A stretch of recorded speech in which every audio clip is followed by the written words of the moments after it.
Hello, everyone, and welcome to Beyond the Mountains of Madness. Technically, Season 2, Episode 1, but also just Episode 16 overall.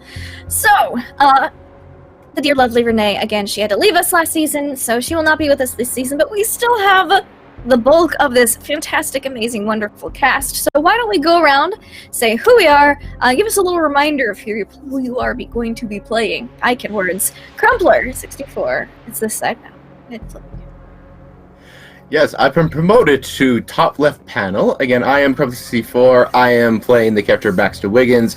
He's the artist hired as the cartographer, and as we continue the expedition, armed with his trusty gun and his pistol, and his pencil. So we are ready going on through the many levels of madness, as I'm sure Baxter is slowly joining his fellow comrades in levels of insanity. Yeah. I think the combined total of sanity of everyone except Jess is about the average Call of Cthulhu player starting sanity. So we'll go over everyone's sanity levels after we do our intros. But Jimmersion, how are you doing today? I'm fine. Thanks for having me back, and glad to be back for Season 2. This game is awesome, and I really did not want it to end. I know it's going to have to sometime. No, I am Jimmersion, aka Jim Moreno. You see me across the internet writing geeky content, making videos, articles. Excuse me. I am the Hunter Merrill, the group's outdoor survivalist, outdoorsman here. I probably have the lowest sanity score at the moment, but we'll see how long that lasts, because everything is about to explode with the events that happened last episode. So we'll see what happens.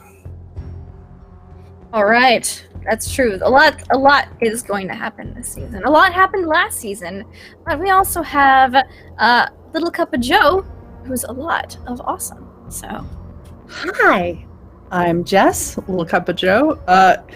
I'm back again playing Lena Stoddard, our resident archaeologist, who really was just in all this in a quest to find her boyfriend, who everybody thought was dead and actually was her professor. It's complicated.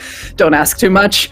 But we found him, and everything is fine, and she, did some weird fusing with a crystal and somehow didn't totally lose her sanity, but, everything is okay, except she definitely just lost her best friend to a Shoggoth smooch, so, we'll see how her sanity holds up as of the beginning of this episode. yes, these things do happen, and we also have with us today my cousin Pro Restarter. How you doing, Pro? I'm doing good, don't you know? Yes, I do indeed do. Yeah. Hey, I'm Pro Restarter. I play Hayden Stewart, ace pilot, crack shot, and identical cousin twin to our keeper. Yes, we are Cousin identical twin. cousins. Don't ask how it happened, but you can see the family resemblance. Mm-hmm. It's fine. It's just, we finally have made a formal announcement. Speaking of formal, we've got the good psychiatrist with us today, Sebastian Wintercroft. Hey, it's good to be back again. I'm looking less formal today than usual, but that still works. Yeah. And I play Sebastian Wintercroft, the psychiatrist. And I'm super excited to continue and hopefully survive. We'll see. I'm wearing an appropriate shirt just in case that just says Doom across it. So. Yeah. So, before we get into what everyone's current sanity scores are, I'm going to remind you all how you can interact with today's stream. First of all, I would like to thank our lovely sponsors, Fantasy Grounds and Counter Roleplay's tabletop of choice, virtual tabletop of choice. And for your actual in-person tabletops, you have waylandgames.co.uk, which has so many really cool minis and terrain features, and I'm tempted to buy them all, but I don't have money, so if you have money, you should probably buy them because they're really cool. And of course, Tabletop Loot. Tabletop Loot has amazing dice, and when we hit 20 retweets, I remember the tweet command. Aha! When we hit 20 retweets, we'll be doing a giveaway of a set of Tabletop Loot dice. So, just check it out. They're super awesome. Half my dice are Tabletop Loot dice. They're great. I love them. And yeah, there's also donations. If you look below, way down below here, you can see the options. You can donate nat 1s, nat 20s, wild magic surges, which are always fun, and of course, magic items, monsters, and more. So, thanks, Architect Origins. I see the donation right there. Awesome. I'm sure it'll pop up on the screen in a moment. But yeah, that's super fun ways you can interact with today's game. And let's do a recap of what kind of happened last season, and specifically last episode. So, last season, we had a group of happy investigators signed up for an expedition to Antarctica with the Miskatonic University. They started out in New York. Things just kept going wrong. Sabotage. They sailed their boat down to Australia and caught the saboteur on the way.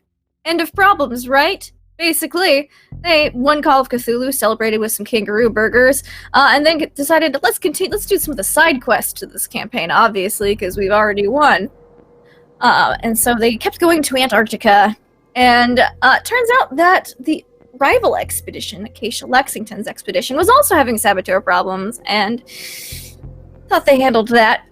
Didn't quite really. Combined groups, combined efforts, made their way to the previous Miskatonic University's expedition camp and uncovered a lot of not so great stuff, a lot of murder scenes, a lot of blood, violence, weird ritual stuff, some weird species of what they thought might be a carnivorous plant or a sea creature. Turns out it was alien elder things. Yeah, common misconception, common mistake. And they messed with them a little bit, and then they all decided, well, let's go over these mountains, these Miskatonic mountains, these mountains of madness, because we've got some paperwork and like stuff saying there's a city on the other side, but we'll never know until we look. So they look, find a city. Starkweather and Lois get kidnapped. Starkweather's one of the heads of their expedition. They go chase after him, find a tower, found out there's some crazy elder god trapped there, and they need brains and nervous systems to keep it trapped. It's a whole thing. They also found Lena's, boyfriend, Professor Percival Lake, from the first Miskatonic expedition. He's apparently been living here with the elder things and helping them out. So specifically, last episode, they met and they found Professor Lake and had a good reunion there, learned a lot of stuff about what's kind of going on, and Lois had actually looked into the pit where the elder god is being imprisoned and lost almost all of her sanity. They got her back, but not before she decided that she was gonna do something a little different than the rest of the group and smooch the Shoggoth.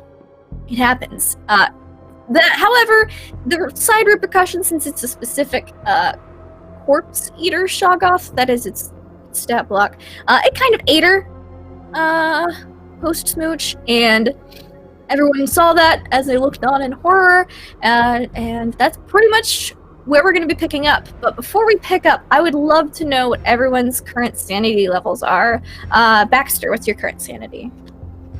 38. 38. Okay, you're not as bad as I thought. All right. What about Hunter?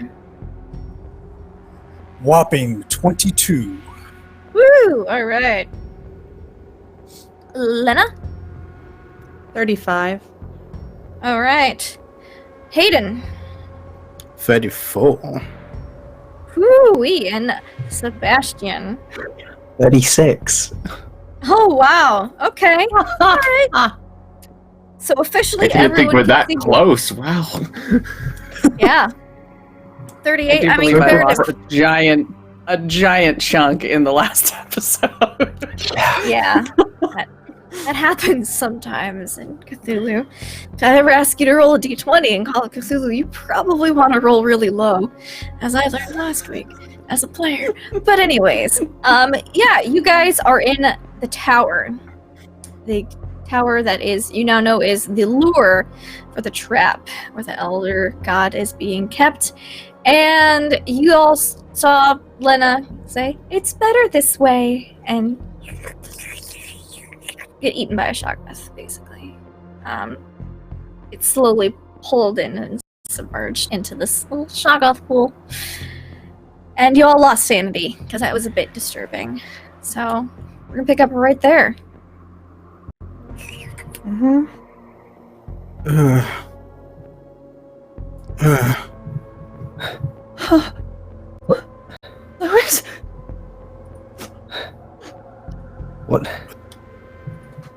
What was that? What was she doing with it? I don't know. I let her out of my sight for not long. What brought her over here? What was she doing? I don't know. I My God. found her here. She was by the side of the pool, and then there was something in there. Something strange. Is Lena's boyfriend there? Dr. Yep. Boyfriend? Yeah. Professor Lake, yes. Dr. Boyfriend. Yeah. Yeah. New name. I'm gonna go. As a I'm gonna go boyfriend. I imagine Hayden calling him that.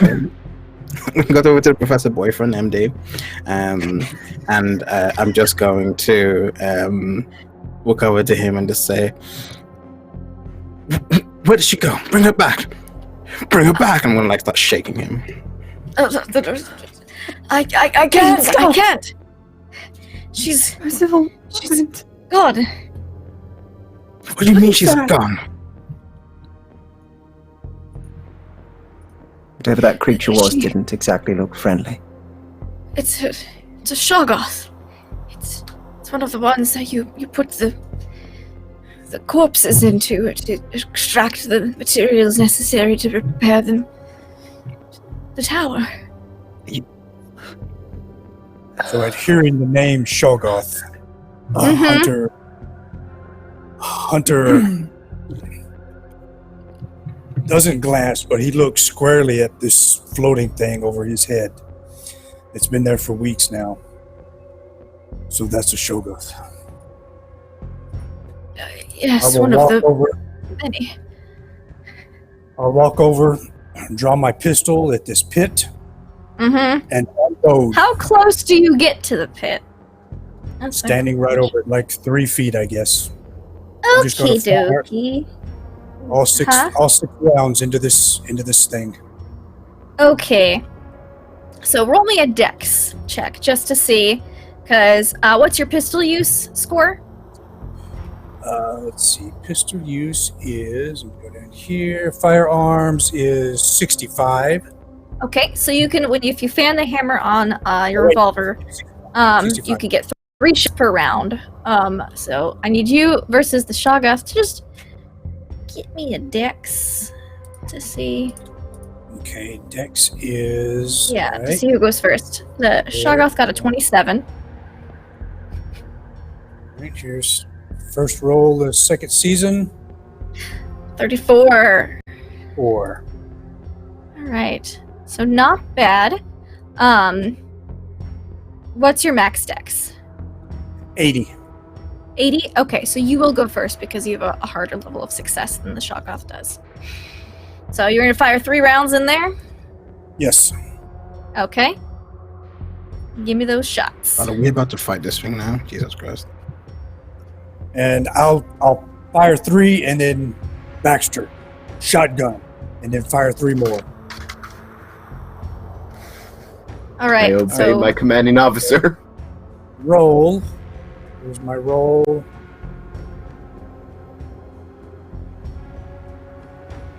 Do I need to fire roll for each round? yes, you do. Okay. Because there's always a chance of misfire. All right, first shot. Second shot. Third shot. Okay. So do all 3 of those shot's hit? wide. Third shot is wide. Okay.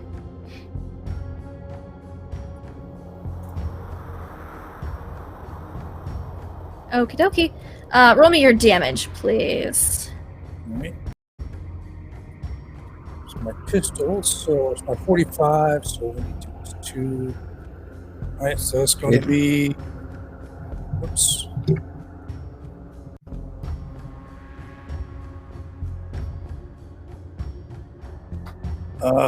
Oops, I forgot to do that. Let me re-roll that. Should have clicked that first. So that's 2. There it is. First shot is 4 damage. Okie dokie. Second shot is 4 damage. Third shot misses. All right. Or does it do damage? All right, so 8 damage to. Yeah, you shoot into this bubbling kind of ichorish black pool of liquid, and you see a tentacle kind of pulled out, like reach out, and it's going to try to retaliate as it doesn't like getting injured. So it is going to roll. Just gonna shout. Hunter, look, what are you doing? 7. Stop that! Get back from there! And a 23 is a hit. I'm rolling really well today. That's not great. Okay, so with the first hit, you are grappled by these tentacles and pulled closer to the pool. And you only take the first hit is only Well, 4 points of damage. All right, 4 damage. Let's see. And then the second hit, because it's going to start to constrict and kind of pull you in, and you feel that the it's kind of almost like an acidic kind of water. And the second hit is going to be 8 points of damage. Okay, that will take me to 0. So I fire first shot, 2 shots. This tentacle wraps around me. God damn it! I fire the third shot. It misses. And I'm down. Okay, so you all see this happen in a very short span. And you see Hunter kind of go limp, and I need everyone to roll me another sanity check, because it's not something we see every day. Your death's affecting us. Die alone somewhere. That's a Die fail. alone somewhere. Off screen, damn you. So, are we going to survive the first episode of this second season? No, good season. Yeah, All right. well. Wait, why did it roll 2? I don't know. Did you roll the percentage? I mean, do you want to roll again, or do you want to just leave it? You can roll again. Let's say, because I know it was working for you earlier. I can't hear you. You can't hear me? Testing. Can you hear me now? Yeah, I hear I can you. hear you now. All right, cool. Yeah, you can roll again because it wasn't working earlier. There you go. Thank you. There we are. That's All right. So I know Lena has a success, and Nothing Yeah. bothers you. What's wrong with your character? what's wrong with your I character? told you, I have questions about this woman. I don't trust her.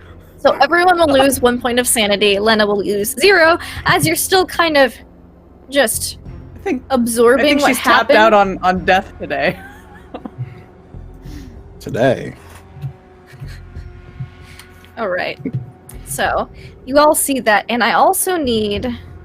Let's see. I can roll that. I'll roll a d100. Let's see what happens. Okay. So you all see this happen, and then a very familiar feeling kind of washes over you all, very similar as to when you were landing in the airplane. You see realities distort and shift as another time warp begins to happen. Oh, shit. Can I have everyone make me power checks, please? Going Including back to the Hunter, future. as your life force is bleeding out. What's my power? 45. My power is I passed! Fail. I got a 20. 60. Oh my goodness. So, I know, right? Passed. All right. Who failed?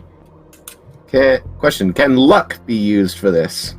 Luck can be used on power, just not sanity. So yes. Alright, I'm using Yeah. 2 luck to make that a success. Okay. Right. And I don't think I can use luck if I'm unconscious, right? Correct. Failed.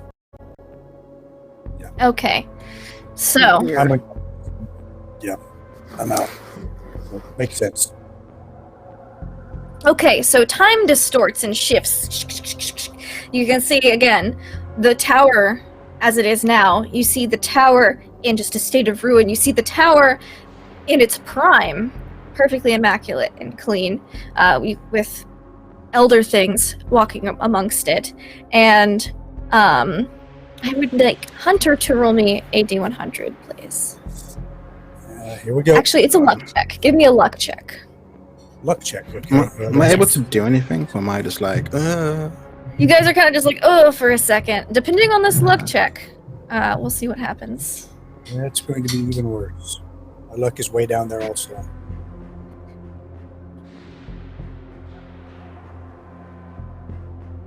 An Hey. 8. Wow. You succeed on the luck check. All right. So you see time shift and distort, and for a second you see the gunshots go off, and you see Hunter fall down, and then he comes back up. It's like that scene is replayed in a loop a few times, and then Hunter, you also see this loop replay of your death, of coming back and then getting the life crushed out of you, then coming back, and it stops right as you're about to fire the first shot, and you guys come out of this time slip. You're standing over the pool. Everyone, the lines stop going blurry. Hunter, don't shoot. What the fuck just happened? I don't. Step away from the pool. We should get away from here. Now. We should. Yes. We should leave. All right, everyone out. Everyone back out. Main room now. Off we All go. right.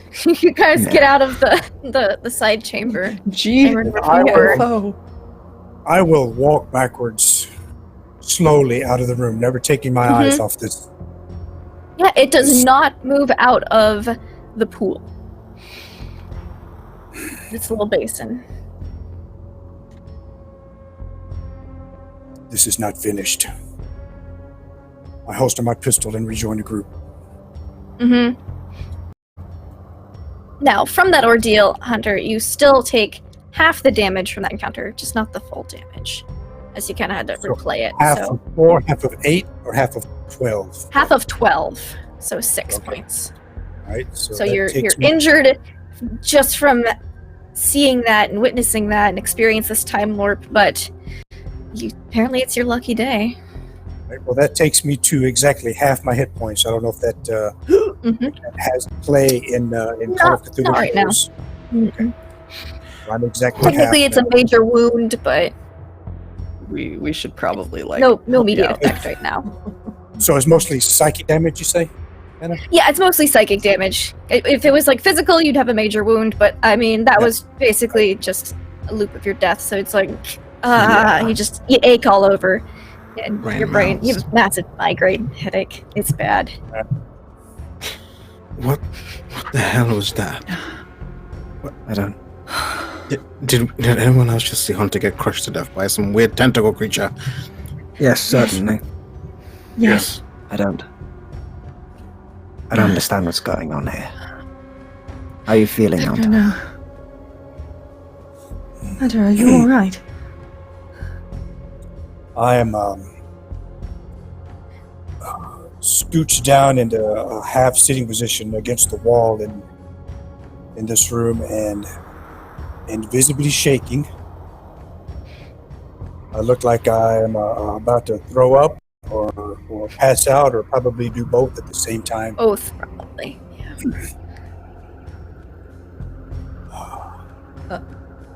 Lena will go so over to him and just check him over to see if he needs any actual first aid type of attention. Give me a first aid check to see if you can Sure. see what's up. As Leonard's doing that, I'm gonna grab Professor Boyfriend and I'm gonna push him against the wall and just be like, "What the fuck was that? Give me some answers." We're gonna cover the first aid first. That is a Yeah. success. You don't Yeah. see really any visible injuries. I mean, you see some bruising, but nothing extreme. Apparently he wasn't crushed, but he could probably definitely benefit from some, aspirin. Something to just ease his headache, the pain, whatever that was that just happened. Yeah. Just give him some painkiller. I'm just Sebastian. just under Yes. my breath. You can hear. I'm just saying, Lois. I have some things to help him. Yes, I was thinking of Yes, what to dear. use. He says and opens his little black bag, and there's like aspirin, laudanum, a couple of anesthetic things in there that he's packed. Give him some aspirin. What do we think he'd something. He need? looks like he's hurting. He does For indeed. his head. He'll go through and take out one of his packs of aspirin and pop a couple out. Mm-hmm. We'll give him these. They should help at least alleviate the pain a little. Probably not fully, but enough. I don't think any of us could fully Please. get over Right. that. So you get I, 1 HP back from the aspirin. I can't hold them exactly because my hands are trembling too much. Mm-hmm. I, And you notice, actually, as you kind of touch, try to hand them to him, you get like a little shock of static electricity. I try to reach for my canteen, but I can't undo the snaps with the cap. Here. Let me help you. She'll help, give it to him and hold the canteen steady and everything. Here you go. Lena's visibly seems to be holding it together, but there's sort of an impression that she is focusing all of her attention on making sure Hunter is okay, probably to not think about other Not think things about right anything now. else that just happened in the past Yeah. 5 minutes. All right. So while you're thinking about that and tuning it out, you don't notice Hayden shoving Professor Lake against the wall, or Professor Boyfriend MD, as he's been so nicknamed. Hello. At law. You better give me some answers right now. What the hell was that from? What's going on here? It was a Shoggoth, the corpse eater Shoggoth said. And we had a time slip. They happen periodically throughout the tower and What? in the nearby region. A time slip. The structure is failing. The thing that's trapped, it can manipulate time. The lure, it triggers slips in time, which you can sometimes. Usually you stay in the current era and just see things that happen, but occasionally you can get pushed a few minutes forward or backwards, depending on certain minutiae circumstances that I haven't fully finished studying yet. So what you're telling me is that at any point, at any time, we could just be thrown about, as well as having to look for these weird creatures. Yes, Damn it, it's usually about 1 an hour though. we've been here for. The tower's in better repair. It goes down to every day or once a week. It's never been more repaired than that while I've been here. Look, I don't trust you. I don't particularly like you, either. Alright? Now, I heard what you were saying with Lois about sacrificing people to help weave together this lattice of membrane. Is that what we're here for? Just fodder? I don't know why you're here. You came to Antarctica for a reason. I don't know that purpose yet. We've just met. I've been here since my expedition. But are you here to help us, or are you even here just to help propagate this weird structure? If we don't propagate the structure, everything dies. So that's a yes then. We're just gonna be taken out one by one like Lois. Not if you can help repair it in other ways. Like what? Because I don't particularly want to be ripped to shreds by a weird tentacle creature.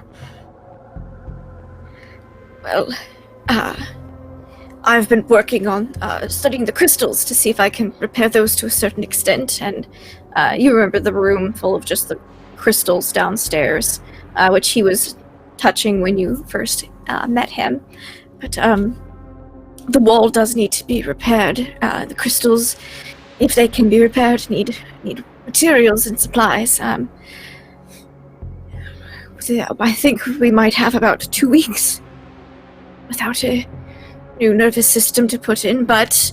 And he kind of looks over your shoulder at the pool. I think that your friend's sacrifice may have bought us a little extra time. If we Can't they just use the animals? We have been using them. There's just not very many of us to gather them. Us. Who's helping you? The Elder Things. They're the keepers of this place. So when you're working with them, communicating with them, they allow you to exist here? Why don't they just use you? Yes, they allow me to live here because I've been helping and assisting. As long as the tower stands, they're fine with our existence.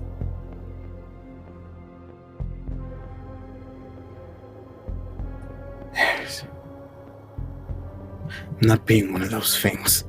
I'm not watching as other people get taken either. I'm watching you. I don't trust you. I let him go. Let the tower fall.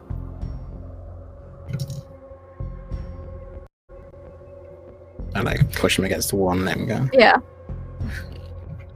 He kind of just straightens up his very worn clothes. Just brushes himself off. Some dust coming off. Hunter, you've taken some aspirin. You feel a little better. Just a little bit. I look at Lena.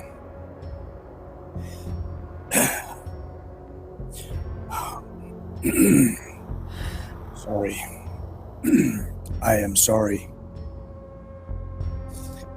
It's my fault. No, it's nobody's fault. You don't need to take it on yourself. Now, come on. No, it was my task given to me. Listen, I'm not any good right now. I might not be for a little while. We need to get back to camp. Regroup. Yes, I think just get back. change of scenery will be good for us. All of us. Can you stand? Come on. And she'll move to put an arm over her so she can help stand him up and get him on his feet. Okay. And then rejoin the others. Yeah. What are Baxter and Sebastian doing? While this is I going imagine on? once seeing Lena about to take Hunter and do the whole Soldierman's carriage, he's definitely going to make a beeline, take the other arm, put it over his shoulder to assist. Mm-hmm. Yeah, Sebastian's going to be sort of having a smoke, giving himself a moment to sort of get over what he's just seen and seeing Lois die in such a way and the strange time stuff. He needs a cigarette, and he's probably just sat back against the wall and is just lit up and is just having a moment. Okay. So as you get Hunter upright and supported, and Hayden lets go of Professor, you see... give me listen checks, everybody. Yeah, I'm good at that. What is Acacia and the German doctor doing? What are they doing at this moment? Acacia is drinking heavily from a flask that she had on her. And the doctor is scrawling notes in a frenzy into his notebook, and he looked intrigued yet horrified as Lois was being devoured by the Shoggoth. I pass. I can't hear anything right now, but the blood pumping in my ears here. I don't hear. I'm out of everything. Okay. Who I succeeded got on a a wisdom check? hard. Okay. So just Hayden then. Okay. Which makes sense because I think I've been taking point. I think. Yeah, you have been. You've been very alert in this tower. So you keep your ears peeled, and you hear some activity in the room with the Shoggoth in it. You hear more sounds, whereas it was pretty still before, and you see it's kind of bubbling right now.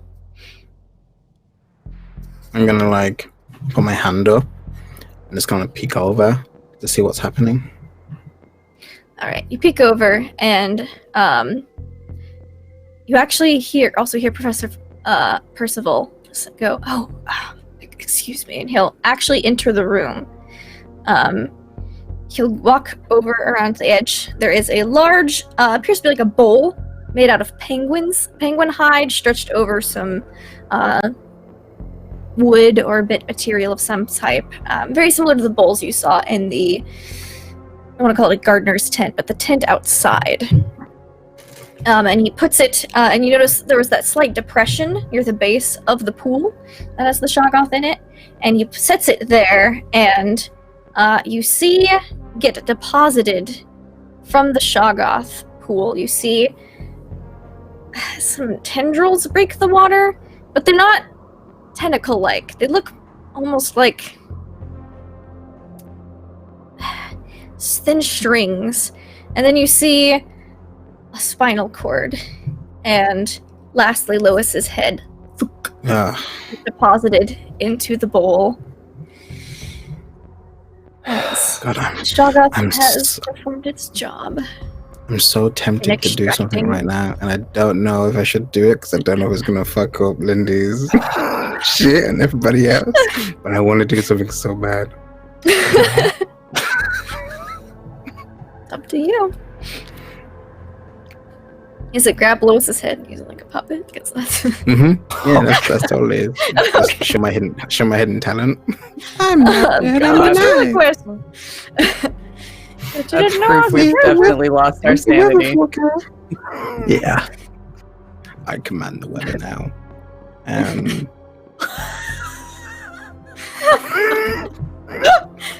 Oh my god. I think we see Hayden looking at the professor, and we just see a flash as we see Hayden kicking the professor into the pool. But we don't. But then that's me thinking, like Hayden thinking it, but he doesn't actually do it. But he doesn't actually. He thinks real hard about it. If there was a time slip right now, you'd probably see it, and then it wouldn't happen. But yeah. So and he kind of puts a piece of hide over the top of the lid, like a lid over the hide bowl, and kind of pull it away. I think Hayden was the one who was actually observing this and watching this. So could I have you make me a sanity check as you see this? The head is perfectly intact. It's as if it knew not to consume that portion. So just, and then all the nerve system that was attached to it. I fail. 1 point of sanity. Chipping away. That's what late game Cthulhu does. And he kind of puts the lid over it so that no one else has to witness that. Just look at him in disgust. Mm-hmm. And so he kind of takes it up and says, "I need to bring this upstairs to the wall." What are you taking exactly? It's secretions. Don't ask too much about it. Repair materials. Secretions. Repair materials? Yes. Are you speaking of Lois in such a way? Only that's the only material I know that's been taken recently. Yes. Hunter's grip on Lena's shoulder just tightens a bit.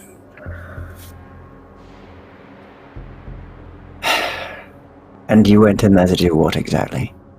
To follow their ritual? It has to be done. Oh, of tower course it does. cannot That's what fall. many people say. Madmen say such things. It had to be done. I had to murder my entire family. Are you mad?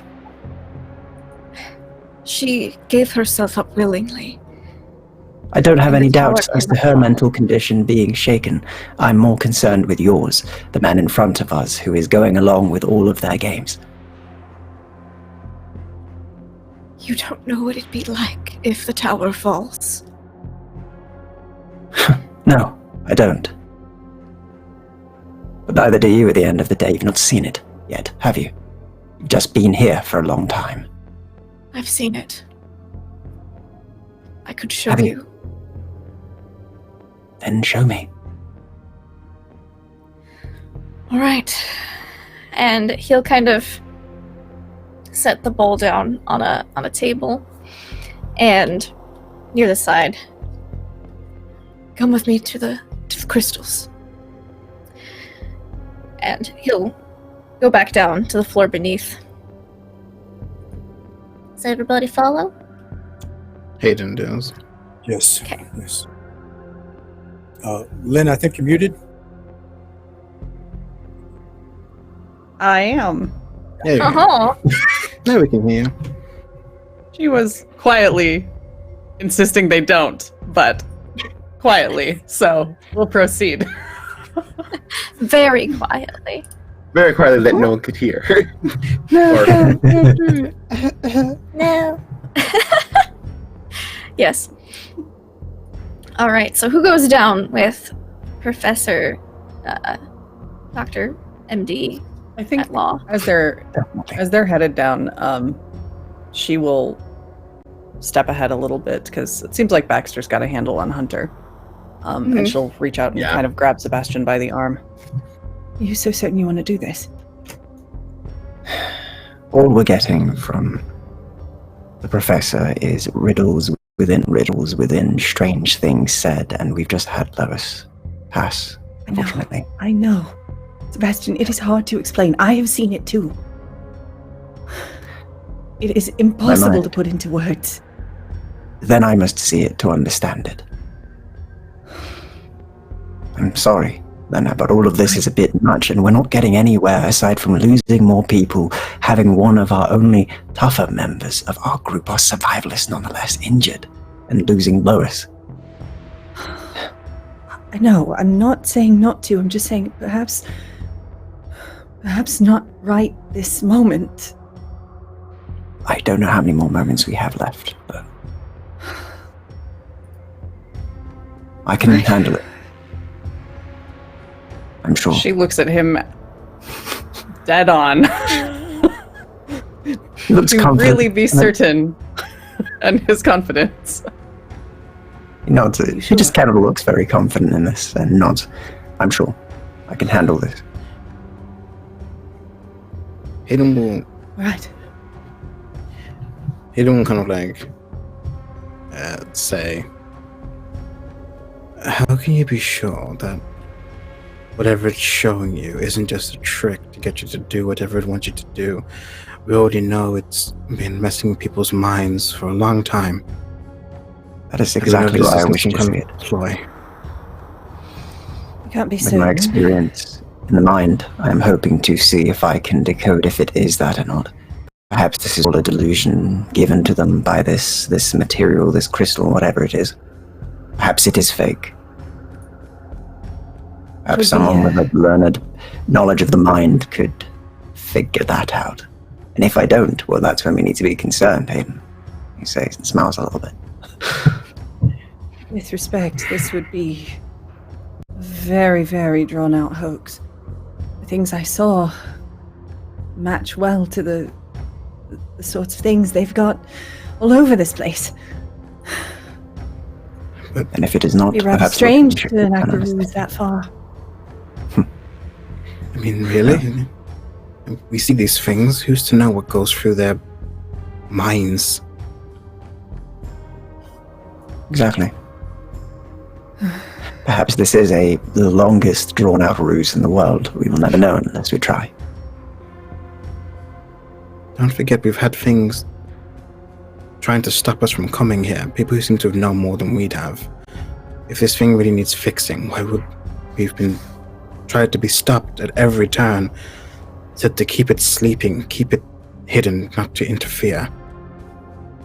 Everything has been telling us to stay away, and now everything's saying we should stay. Exactly. Well, if you wish to see it for yourself, then I'll not stop you. Very well. Thank you, Lena. I'll be all right. I hope so. Good. Hope's a good thing. Keeps us going, eh? Yes. I think they keep walking. Yeah, definitely. All right. So you three are going downstairs with the doctor? Yeah. What about Baxter and Hunter? You guys staying up here? Baxter, follow them. We've got to do something to understand what the hell is going on here. And the doc is I right. agree. We don't know how many more moments we have. Let's do this last thing, and then we're going to get the hell out of here and regroup. Neat. Well, what about you? Just help me as far as you can. You got it. I put him back over my shoulder and we continue to follow the group.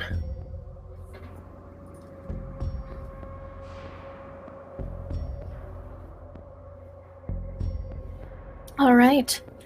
So, you guys follow Professor Lake downstairs.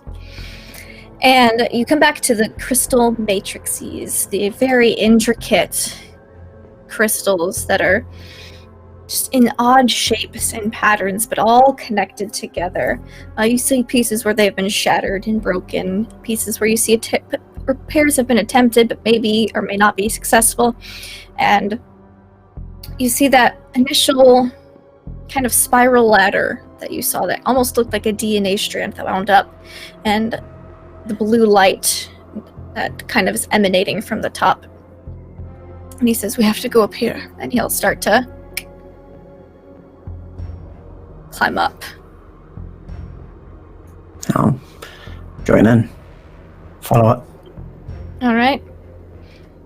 Yeah, it goes. Well. Kidoki? I can see Jess thinking about it. She's already been up there and done this once. I don't think she needs to go a second time. Quick question. She will watch them though. Quick question. Is this like, if I go into this room, would I have no choice but to see, or do I have to do something to see? You just do something to see. Okay. Because you've been in this room before. Okay. So you're just going up He's just to gonna watch them. like a platform above, near a blue light. Okay. I'm just gonna watch. He's not gonna like do the thing. All right. So I'll motion for Baxter to set Hunter down near a wall or something, and I'll shakily reach in and take out my notebook. Take notes. Watch. Take notes.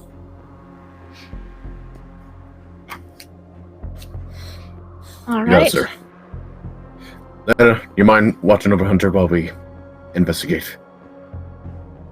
Of course. I'll look after not her, don't going. worry. I'm not going anywhere. Well, I know you're not going anywhere. But I'm more worried where your mind's gonna go. Just wait here. They won't be going anywhere What either. about? Thank you, Lena. And Baxter What about proceeds to you, climb up the ladder. Professor? Professor's leading the way. He's up there already. No, the other of course, professor. the Johann, Dr. Johann Mm-hmm. Meyer. He says, I am quite curious, yeah. I believe that I will go as well. And he kind of just tucks his notebook into his pocket and climbs up the ladder after Baxter. Keisha Lexington's, I am not going up there. There is no way on earth. And she's just flasking it hard. She is saying some stuff. Liquid sanity. She is done. Yeah, liquid sanity. If only she had some of them. And the photographer that was with you, he is just shaken. He's silent. He is just kind of in shock. He's definitely in shock, but is following Miss Lexington. And so, Sebastian, Baxter, and Dr. Johann, you follow Professor Lake up to the top. You climb up this DNA-shaped ladder. It's not like, super twisty, but if you look at it as a whole overall, it has that spiral. You kind of climb up it. It's a little disorienting, but there is a platform kind of at the top, made of the same crystal that this ladder is made out of. And you can feel energy and power radiating from this blue glow that's kind of coming up from there. And in the center of this platform is a pedestal with a blue crystal on it that seems to be connected by like a slight beam of light to a much larger blue crystal that you can kind of see. You can't see the crystal specifically, you can see a vibrant blue glow from above you. This appears to be maybe some way to, connect with it, because the ladder doesn't quite go up all the way. And he says,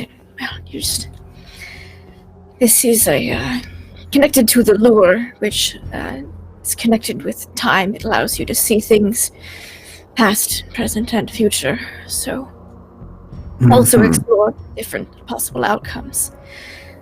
If you just place your hands on it, I can show you what happens if the tower fails, or you can ask it yourself if you do not wish me to ask. I could ask it myself. He nods and walks over and will place both hands upon it. Yeah, it's like a big crystal. There's enough room for everybody to kind of touch it and ask a question themselves if they wish. All right, so Sebastian puts his hands on the crystal. Baxter, do you touch the crystal?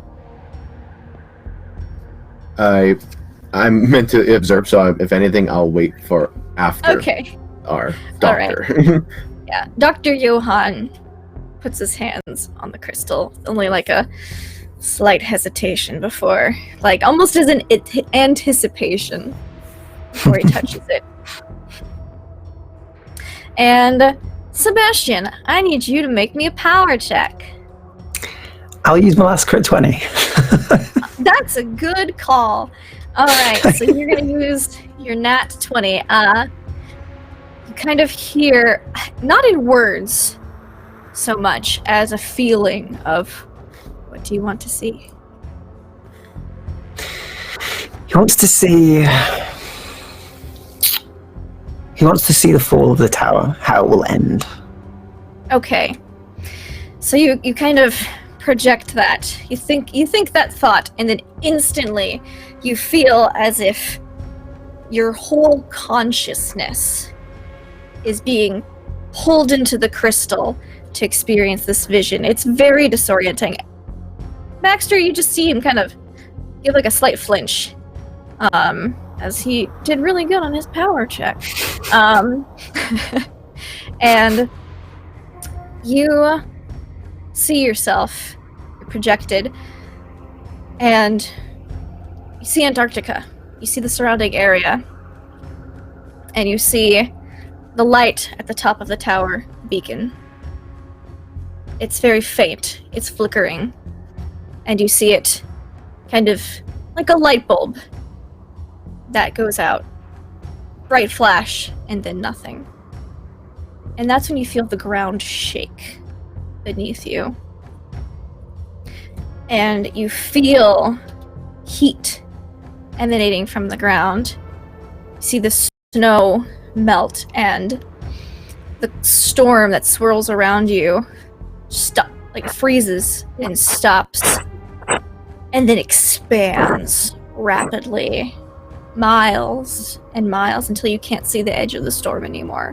What was once just a slight system circling around these peaks just expands. It's very dark, which is odd because the sun was just out, and you get hit by this another wave of heat that knocks you back, and you see this thing emerge from the chasm just on the other side of the tower.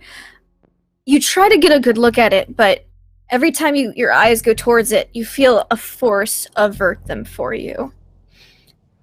You want to look, but you get a sense that if you did, you might die from just gazing upon it. But you can feel the presence of this being. Deep cracks gouge themselves into the earth. The tower, the epicenter of this, all the cracks leading away. They remind you of that map you saw earlier in the tower that Lena showed you, with the ley lines connecting to other points that help strengthen the tower.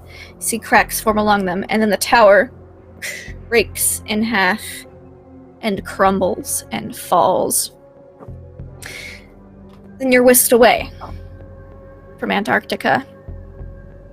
You are in New York City. Skyscrapers and buildings are falling. People are in a panic and screaming. The storm that you saw expand out, you see it start to cover the New York skyline and the clouds above you. It's very warm. It's very hot. There's a heat. And it almost feels as if it's emanating from the earth itself, as if the earth's core has superheated. You can see steam rising from the oceans. No one can get on boats. Anyone who touches the water, you see people falling off docks in a panic trying to board boats, but the boats are hot, almost glowing hot to the touch. Anyone who falls into the steaming oceans, you hear screams of agony. You see people attacking each other. Some people, there's a commotion. All the radios and TVs that you see, there's some televisions in storefronts, are staticky, and if you look at them too long, you see flashes of images, different parts of the world, all interspaced with the briefest of flash. It's fuzzy. You feel every time you want to try to catch this flash, you blink, almost involuntarily, as if something's trying to stop you from looking at it. But you see people who are just staring at it with blood streaming out of their eye sockets and out of their ears. Several of them just collapse over. You get a flash again. You're back in London. The same thing is happening there. Big Ben gives a toll before crashing over as well. The Thames is boiling. You can see the steam rising, dead fish just floating on the surface. People are going insane around you. And then everything kind of pauses. And then you see, as if in fast-forward motion, you're standing still, everything is going around you. Sometime later, weeks, months, there is no River Thames. The bed is completely dry. Ground is very hot and acrid. Corpses are everywhere. You see a few people with their faces covered with scarves, scavenging, but they all have a look of insanity in their eyes. And the clouds above you are even darker and more broiling. You get whisked back to Antarctica. You only recognize it's Antarctica because of the remnants of the tower that's there. There is no snow. There is only the chasm which has gotten immensely wide. You look into the chasm, there's nothing there. Whatever was once here has escaped. And instead, you can just see at the very bottom, what might be the bottom, magma. And it just keeps cracking and expanding. And you know that there's not a whole lot of time left. Now, because you nat 20'd your power check, this is one of the many outcomes that could happen. Something that you've seen. This is what happens if the tower falls. Is there anything else you would like to see? think he would like to see how to stop this. Okay. Whilst they've been given vague hints, he wants to know for certain. All right. So you kind of go, like, think, how do we stop this from happening? You see that there are a few, like, you kind of get pulled back into the matrices. It's just yourself and the blue crystal. And Dr. Johann, he's got his hands on it as well. And he's got a look of wicked glee on his face. Everyone else is just on the platform looking at him. They both just kind of appear zoned out and touching the crystal. But you can see that he likes whatever he's seeing in his question that he's asking. You can see that there's a few different routes, and because you did so well in your power check, it'll kind of glaze over a couple of them. In one of them, you see a sight that you haven't yet seen in the tower, which is the wall. The Wall of Skulls. It is massive. You see, it is ancient. You see skulls of creatures you've never even seen before, except maybe old pictures in museums. Again, see lots of penguins and seals. And they're all connected to these plants. These plants that are throughout the tower. You see like a glowing blue connection. You can see that these plants are alive and have a sentience, a very guarding presence about them, which you would not be able to tell unless you had a lot of study or some kind of insight like this. You see there is much decay. There's a kind of a sickly sweet smell, which you've noticed throughout the tower. These plants are not healthy. They're not getting the nutrients they need to be strong and protect. They require nervous systems. One way to stop it is to keep as it has been kept for the past couple thousand years. Keep feeding the plants, keep protecting the tower.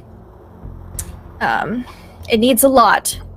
In order to maintain it as it is now, you can feel that it is probably about 60 to 70% effective. It's keeping it in, but there is a chance it could break out. It is trying to escape actively. You can feel the plants fighting against that heat, that force you felt. They're winning, but only just. You can see that, like in like a sequence of just maintaining, and like the building kind of crumples around, but the plants are still here. You can see a future in which there is a large influx of nervous systems and brains and people, plants, animals, other things, and the tower is repaired. This organism, this plant which is bioengineered, you can tell it was created for this purpose, is thriving. It is healthy. There's no sickly sweet smell. And while the thing is struggling to escape, it doesn't really have much room to try.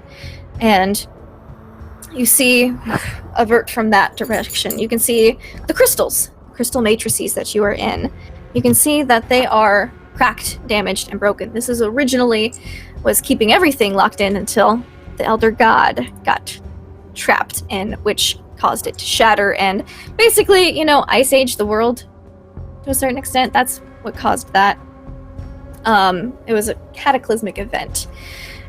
You can see that they could be repaired, but it is a very intricate ritual requiring a lot of materials, and rather than the cost of physical bodies, you can see that the cost of this is more akin to sanities and soul needed to repair this. Give me a luck check to see if you can see any other potential futures before Sure, certainly getting can. pulled out of this. Yep. With a 99. You don't suffer any adverse effects, but as you try to go down another path to see how to save the tower, you feel your body and your soul, your spirit, whatever it is, collide back together on top of the platform. Your hands going off the blue crystal. Baxter, you see at the top, Sebastian kind of flinch and step away from it.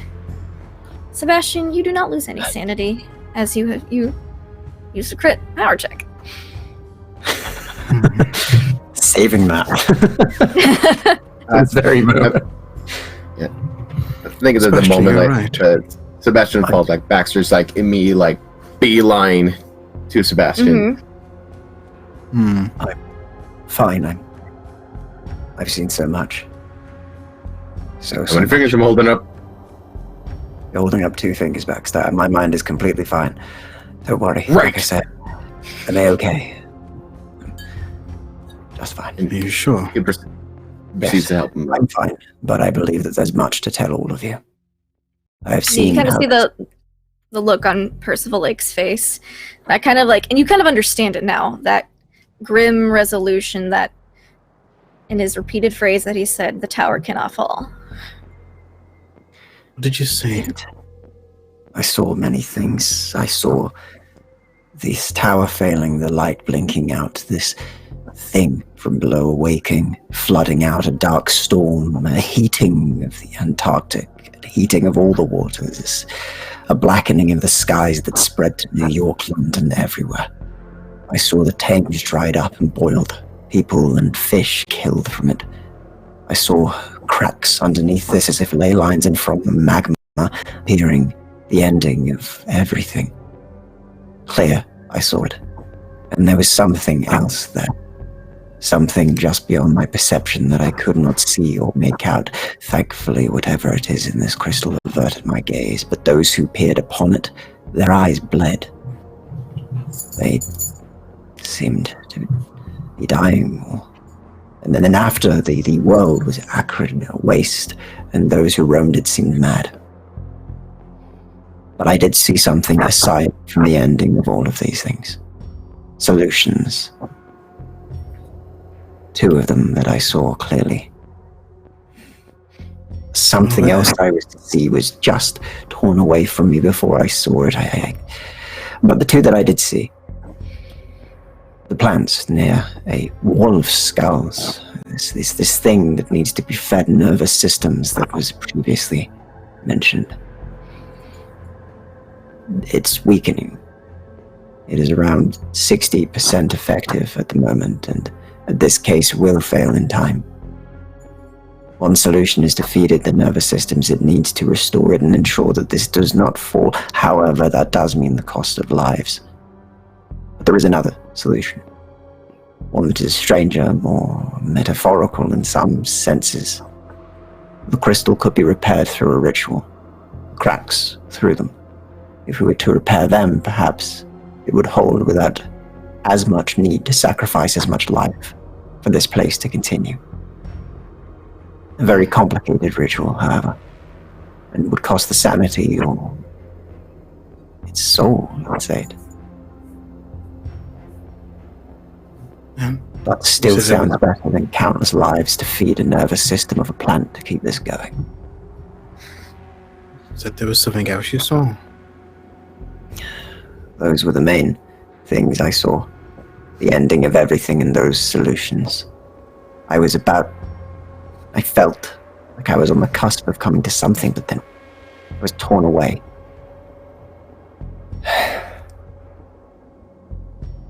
What did you see, Doctor? He says he's turning to the other doctor. To Dr. Johann, your German doctor.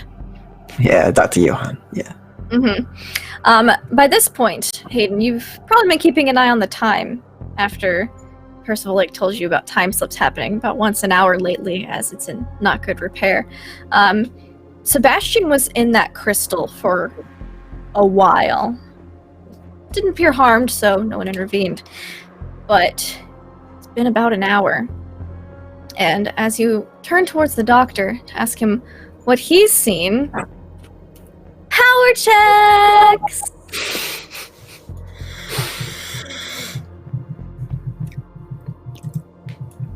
That is a fail. Okey-dokey.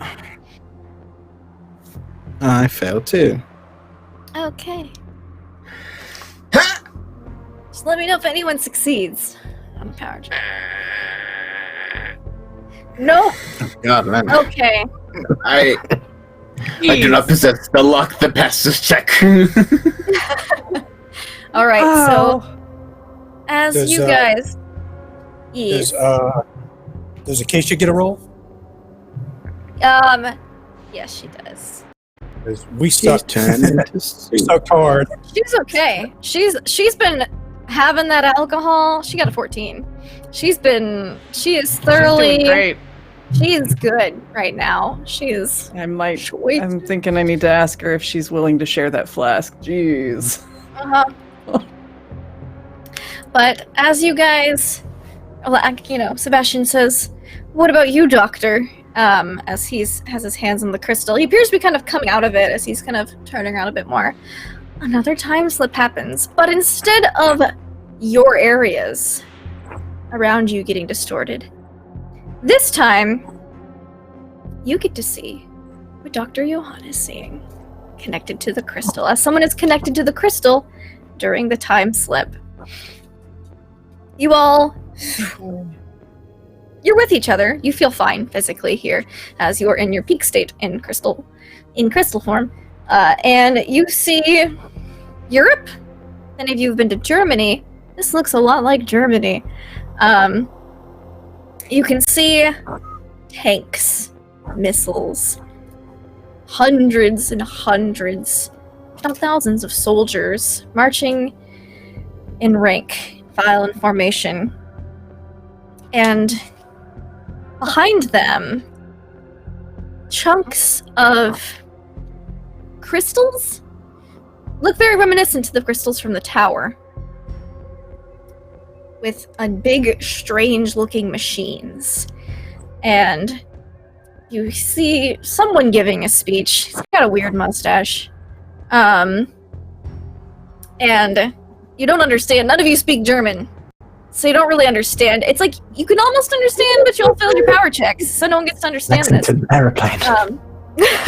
Yeah. She seems to be Good question. Good question. In this time period, since I'm from London, I would have kept it with like Euro politics. Has the Nazi Party taken over Germany yet? They are starting to. They are currently in election. 1933, they're pretty much doing election stuff. 1932, actually. So it's... The Nazi Party is known, but they haven't really started anything yet. It's another 4 years before everything kicks off, but we're close. Yeah, so Okay. if you paid really close attention to politics, you'd probably recognize this guy, but if not, some German schmuck. Political guy, yeah. Yeah. Okay. Like, you've probably seen him on the news, but you don't get a name or anything. Like, nothing pops to mind. Yeah. Unless they haven't really started being a problem yet. So in your vision of what Dr. Johann's seeing, you see him giving a speech. Only Acacia and the photographer seem to understand what's going on, and they're looking horrified. You'll just hear German. And you see he pulls off a sheet from one of these crystal machines and pulls a lever on it. And you can see that there is what looks like a test of some sort. You can see that it's an empty field with like a target in the middle, and kitty. You see him pull the lever, and this crystal glows with a red energy. You see jolts of electricity, maybe, sparking from it, and then this beam melts this metal target that's in this field. And they all have, the Nazi symbol on them, but there's also another symbol. This symbol looks very akin to the one that you've seen in the murals that represent the trapped elder being. And everyone applauds and cheers as they see this test weapon go off successfully. And it flashes again, and you see a great war, a second great war, potentially, breaking out.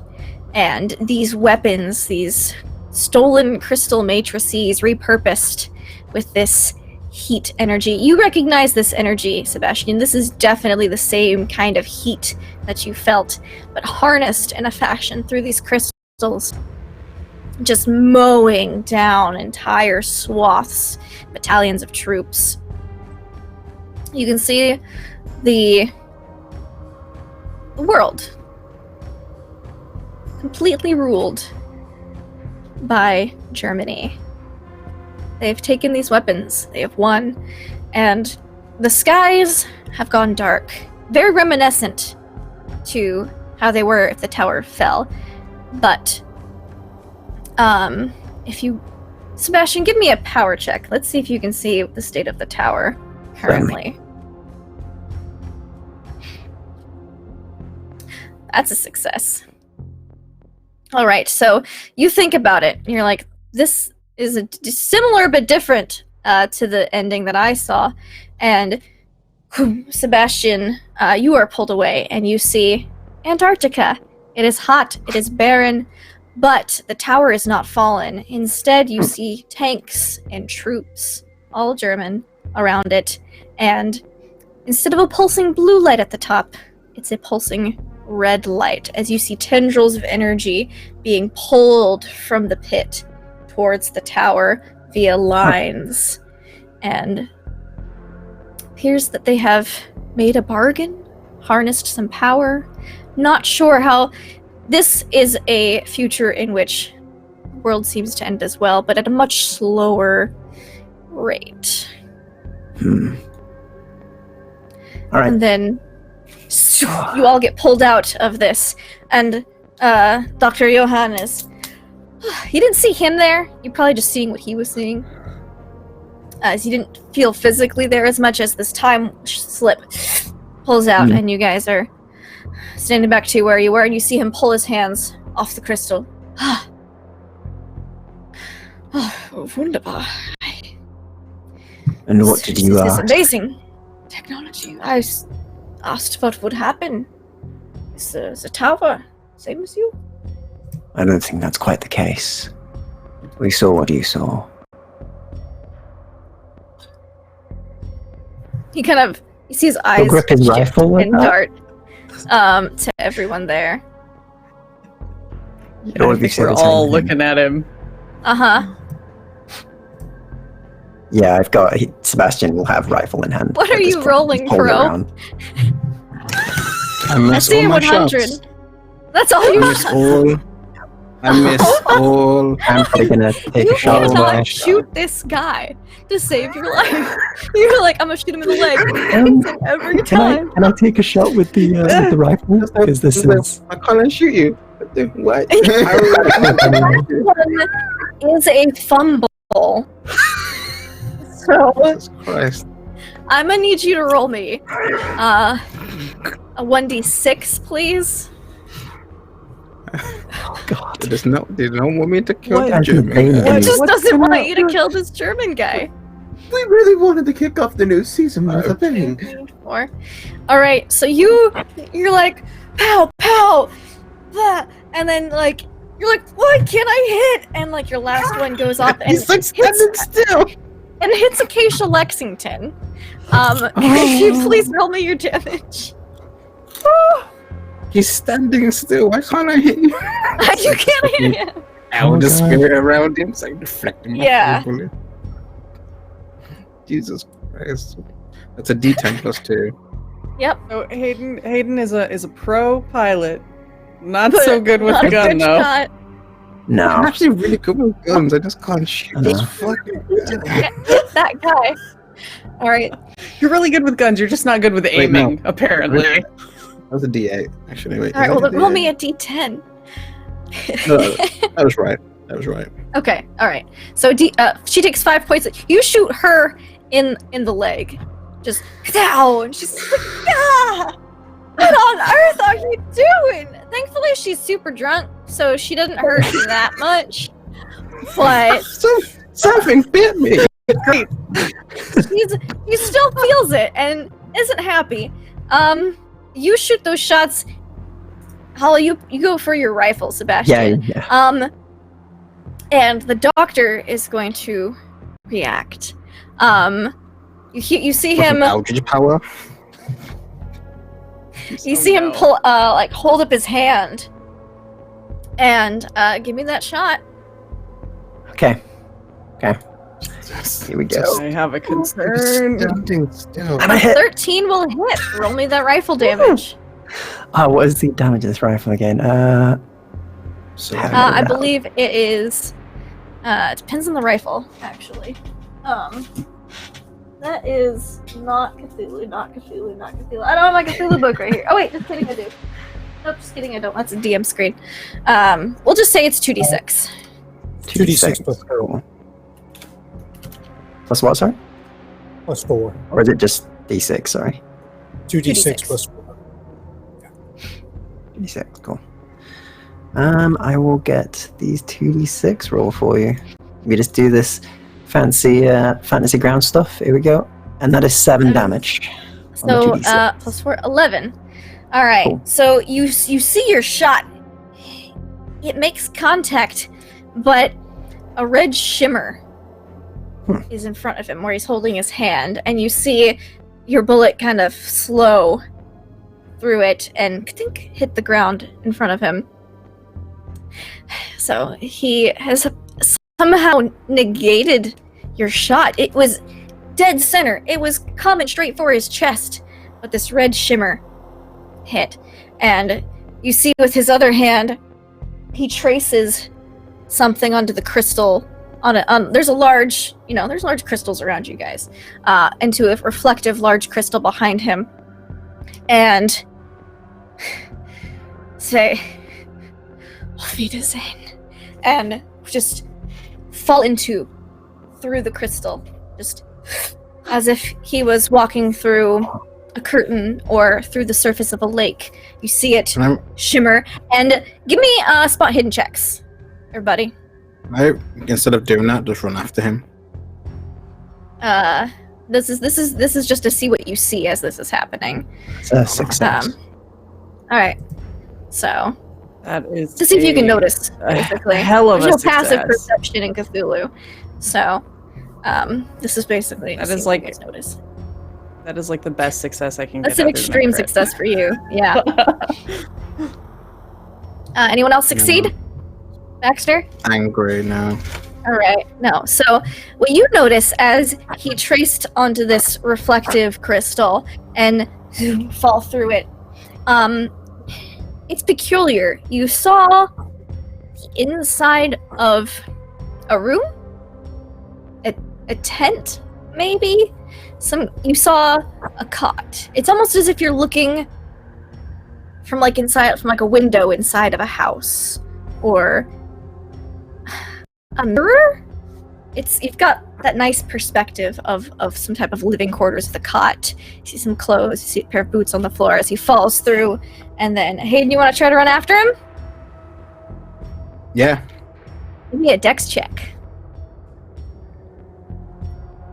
Okay, I should be. Does that fairly space good look with this. familiar at all?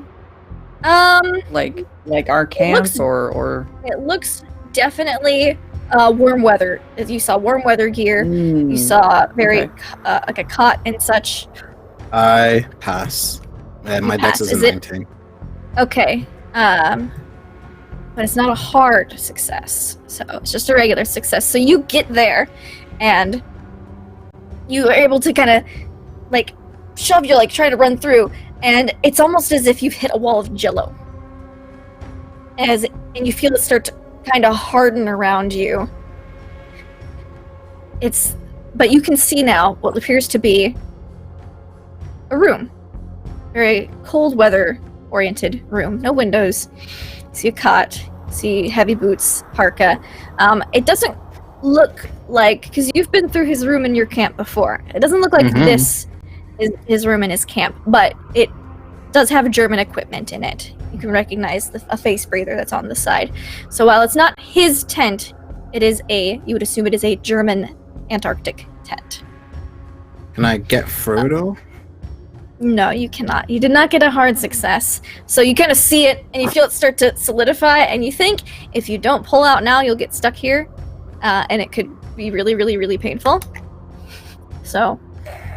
God, I was gonna push through so fucking badly. I can't. I jump back.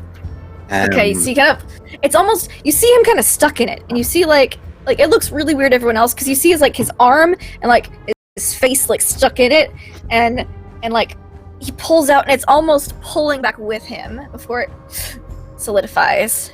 looked really strange. I'm going to dig through my bag. I'm going to get my walkie-talkie, and I'm going to make a call if I can to I can't remember his name. The guy. You pull out the radios, and it's nothing but static, as it has been on this side of the mountains. I hate it so much. What did he say, Aiden? And he definitely, you saw him in his tent because you were stuck in it, and he kind of looked over his shoulder very smugly, straightened his parka, and walked out. Out of game? If only I had fucking shot his knee at the time. I know! He walks off with a pep in his step. Just, he wouldn't strong be able to do knee. that if he still had strong knees. I saw he's back at camp somewhere. We have to get back. We only have. You're not sure if it was your camp, or maybe because you know that the Barsmeyer Falcon expedition has a camp at the South Pole and a main camp on the western shore. So I don't know what camp it was, but yeah. And that wasn't normal. He was prepared. I didn't trust him from the start. Perhaps he made some sort of bargain with whatever's down there. He's clear. He's had a grasp of the language. She's pulling out her book. And basically his notebook that she definitely didn't steal. the stolen notebook that she had. He traced some sort of bullshit on the crystal to activate it. Is that kind of what we saw? Yep. Okay. He traced something. If I were to if Lena were to take a look at this crystal, is there like anything on it that Anything indicates... residual? Yeah. Give me either an occult roll or a Cthulhu mythos roll. Okay. Have one of those. Hold on. He's getting into time and magic area. Oh. I am better at occult, so we're gonna do that. Okay. You also have a die there. I do. You know what? Fuck it. I'm gonna use it. You're gonna use your net 20? Okay. Yes. So between looking through Danforth's notes about that weird spell, that nightmare spell he was trying to cast, you saw there was a lot of Germanic folklore in there, as well as he was looking for the spell to convey his nightmare to others. This was definitely one of those old folklore-y spells. This is definitely something that was something occult he traced on there.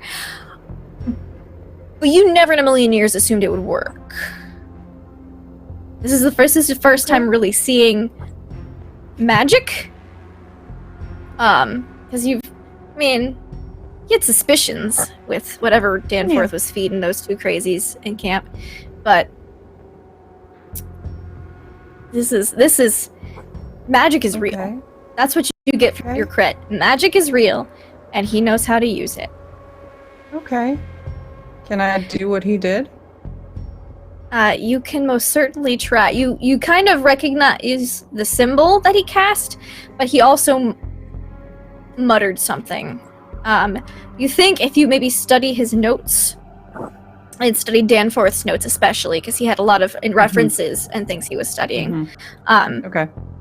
that you might be able to learn it. It was definitely remind you of something like a spell that lets... It sounded crazy at the time.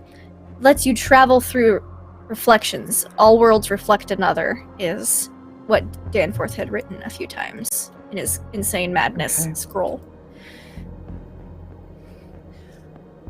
We might be able to follow him. I just need a little time to sort this out. And she's just going to be like furiously find whatever surface is available. If she has to just crouch on the floor and start working with it, she's going to just start diving into that as quickly as she can to try and trace where he went and do the thing. No, go ahead. Go ahead, Nancy. You sure? Okay. Yeah. I was just gonna say, we're gonna hear like a clip I kind of slide into my gun as I just kind of walk over to the woman I shot, and I just kind of say to Baxter, "Hold her down. Need answers. She called these people here." Yeah, she's currently bleeding a lot. All of Yeah, these I'll crystals. probably head over she as got well. shot in the leg. Would you like to first aid her? Yeah, I'd probably try Yeah. and sort out the bullet. Let's sure both as try well. first aid. Yeah, let's just. Missed all those shots. It's almost a comedy Could I scene. perhaps go with a medicine on this? You have to stabilize first, which would be first Okay. aid, and then you can medicine check to really heal it. I pass in the first aid. Okay, so Baxter will first aid did her, not. kind of just to like have stopped the bleeding, and then Sebastian, you would like to medicine her. Sure, can do. I will spend 3 looks to make that a 69. You have a 69? That's okay. Alright, so yeah. Alright, so you will make that 72 a 69 by spending 3 luck. And the bleeding has stopped. You've extracted the bullet because it didn't go all the way through, which is good in a leg wound. Since it didn't hit bone. And Brilliant. you're able to patch her up. The alcohol is thankfully kicked in. Otherwise, she'd be in a lot more pain. But you're able to get the wound to a manageable level. She's gonna have a limp for a while until it heals, but you think it'll heal nicely as long as nothing else aggravates it. Okay, no problem. Like a Shoggoth. It'll heal. Like a Shoggoth. Yes. So you get Baxter and Sebastian were able to stabilize her. Hayden, you're gonna walk over and ask her some questions. Yeah, just like, "You called them here from the camp. I heard you on the radio." That was. You shot me! She's drunk. You can tell. She's all slurring and just. shot me. Yes, we've all got problems You right now. shot me! The bullets ricocheted. She get like At looks one point, I just confused. turned around and shot her. I just turned around and shot her at one point. I just gave up. Oops. You're just so frustrated. You're like, oh, with the gun and pulled the trigger one more time. Shot was accidental.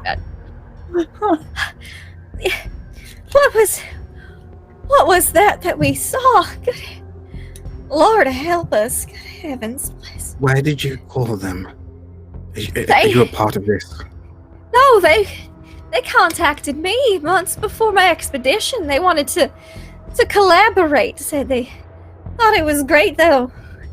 A woman such as myself was leading a scientific expedition to Antarctica. It's a different kind of show, okay?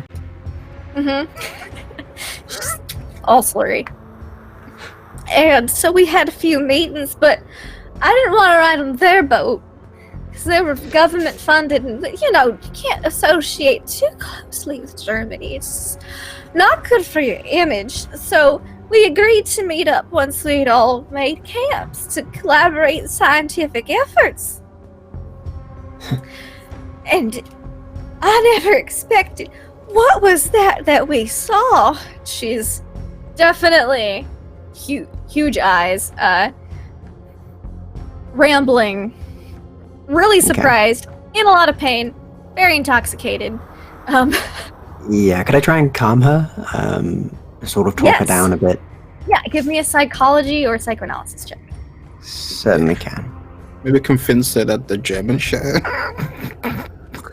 With laser hand. That's a failure. Failure. Okay.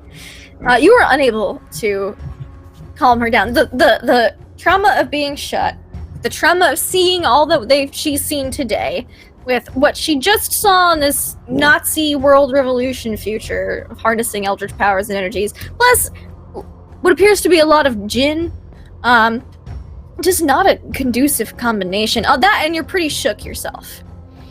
So, yeah. I don't know what to do. The German pilots with what was the guy's name? The German guy. Oh yes, yeah, Bauman. German pilot? Yeah, Not the he's other the one, planes. the survivalist guy. Oh, the Who's up from survivalist? Australia. Olaf. Olaf. Who's with Olaf?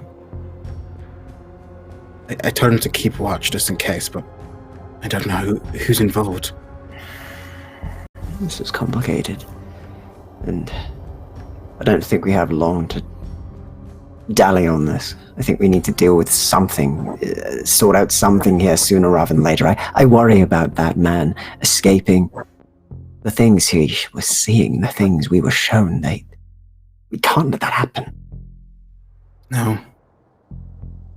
I mean, even if we fix this place, they could just come back. They could.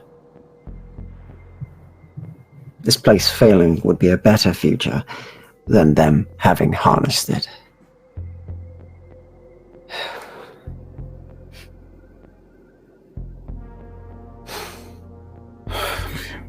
We need to find a way to repair this thing, and perhaps we need counsel of some body or something that isn't from a place of lack of understanding such as ourselves. Lena, you've been researching that language, haven't you? Yes. Do you have enough of a grasp to communicate with the other creatures in this tower? And if not you, then he looks at Dr. Boyfriend. Dr. Official Boyfriend, title. MD at law. Yeah, she. Yeah, and yeah, well, Dr. Professor Boyfriend, title's just MD gonna at get Get law. it right, Sebastian. Yeah, Dr. Professor Boyfriend, MD at law, Esquire. Esquire. sorry. She too will look at her beloved Percival and look a little hopeful. Yeah, he Combine our hadn't efforts. considered the whole Nazis sapping eldritch power energy and taking over the world angle to all of this, and so he appears to have been a little shaken by what you see. So he's just kind of, he's got his handkerchief out. It's very threadbare, but he's just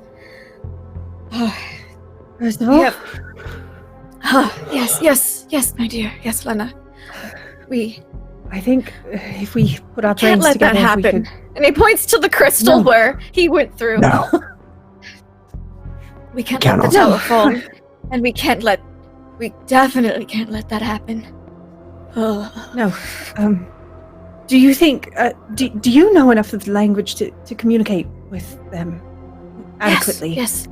Fluently, I'm even. fairly fluent. It's been 3 years of just me and them, so I'd say I've gotten on fairly well. It's very complicated. There's a few extraordinarily specific topics I'd have to suss out the words for, but at a general level, yes, I can communicate. Bathroom. Good. That sounds maybe like a if you great asked event. him like nuclear fission, he might not know, the eldritch, Yeah. term for that. What is the Eldritch eldritch ciphers. word for nuclear fission? Exactly.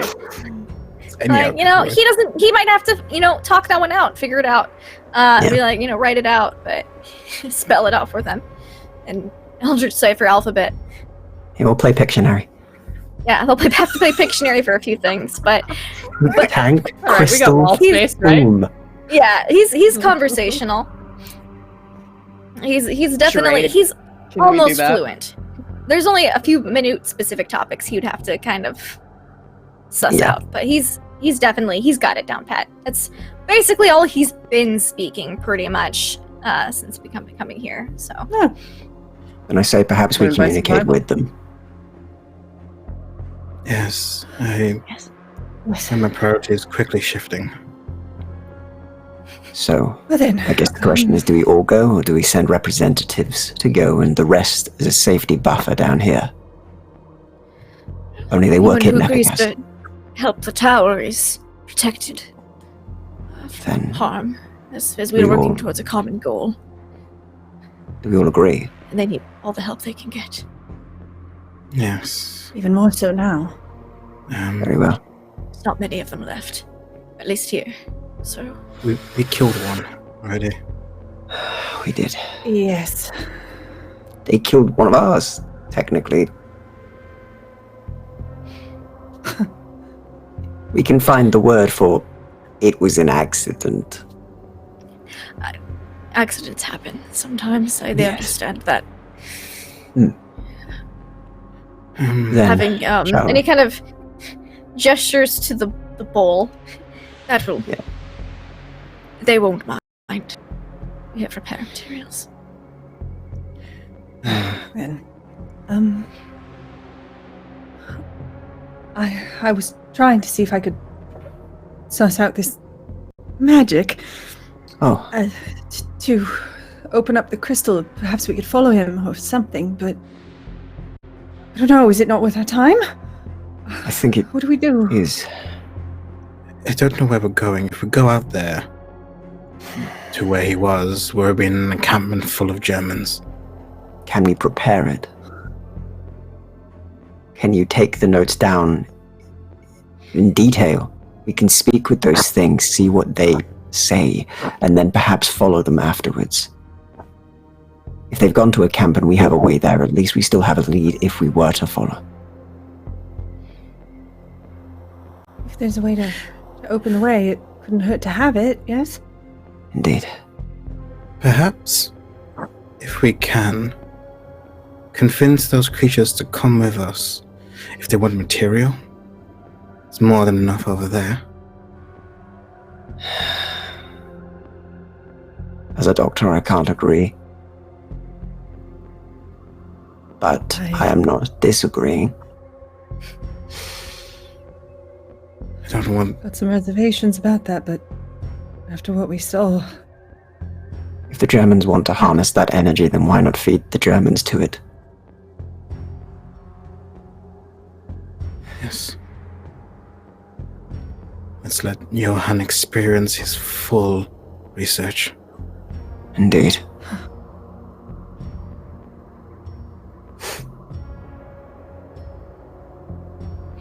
I suppose it's a matter of the greater good, isn't it? The greater good. Doesn't feel very good, though. No. No matter It isn't. how you cut it. Oh, hell. I'm gonna touch the fucking crystal. You're gonna touch the crystal?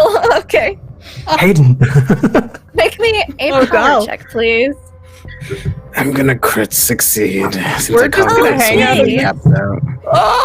We're just gonna hang out in this room and just keep poking the crystal and see what Keep happens. asking questions. It'll be fine. It's like a I- meatball. Yeah. I wouldn't It put it is like that. okay. I have math homework. How can I get Sebastian to love pass? me? No. Okay, I can't. Oh, you already have. I don't need to touch you anymore. Bless these boys. All right, but so you feel again that same feeling Sebastian felt of your presence being sucked into this crystal, and then just standing in a clear, still space. Physically perfect, fine. Glowing blue light surrounds you, and you don't hear the words, but you sense them. What do you want to know? I'm going to ask, what is the way to fix the tower that does not require a continued amount of living material that can actually sustain itself and self-repair at some point? Okay, so how to fix the crystal without bodies? All right, so you kind of get that glance over, like And about the ritual thing that I was already talking about. the ritual thing, the crystal thing. All right, Yeah. so you see the broken crystals. You see them being shattered in that time when it first got trapped, and how it was barely enough to contain it, and how they had the. And you can remember Lena glossing over this at some point. It was kind of dry, so you didn't pay full attention, but it's with a nat 20 power check. It kind of surfaces to your mind that at some point in time, the elder things had used a lot of machinery, but had strayed away from it after they saw what it had wrought with it trapping the elder god here, and thus they went into kind of bioengineering instead, and thus the fix that they have in place now, as they stayed away from the technology to the extent that they kind of lost the technology, so they didn't know how to repair the crystals. But you, connecting via this matrices, are able to kind of see how they were formed initially. It required... Well, it didn't require a physical sacrifice. It requires a mental sacrifice. You saw that they had gotten a ring of some of their elders, along with some things that they had created. You recognize a couple Shoggoths, maybe.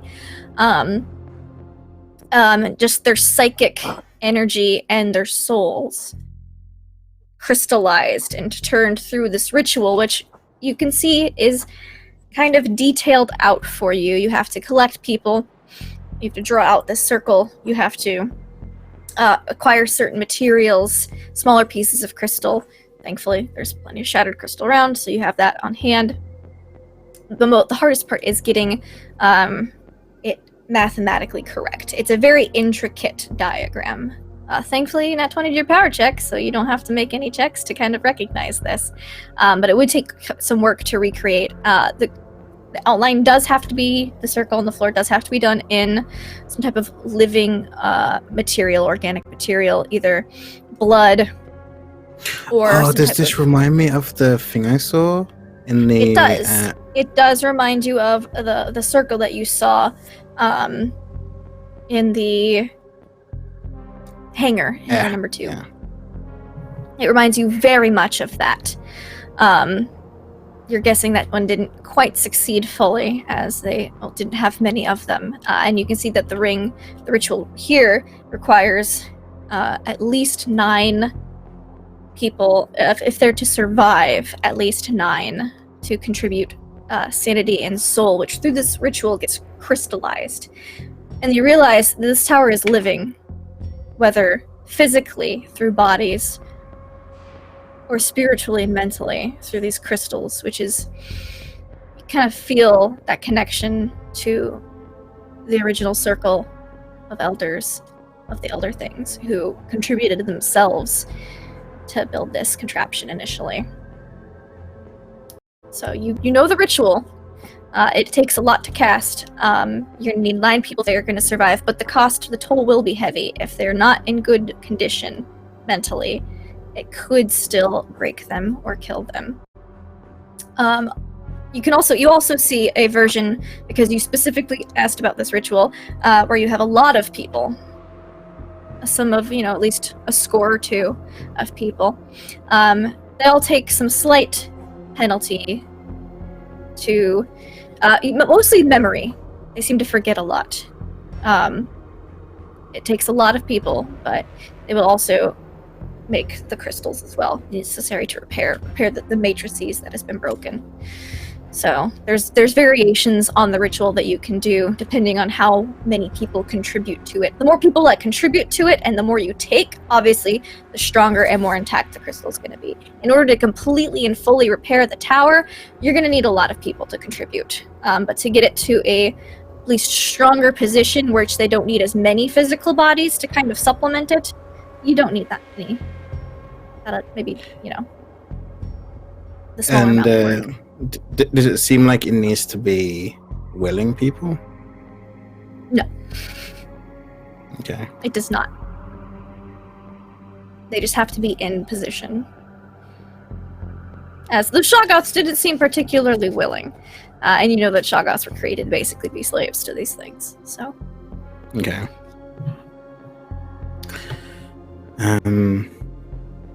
Yeah, that's the only question I get. If you got enough people, you could completely repair the tower so that they don't need it. But the less people you have, the more they're going to have to rely on their Band-Aid, their bioengineered Band-Aid that they've put on it, basically.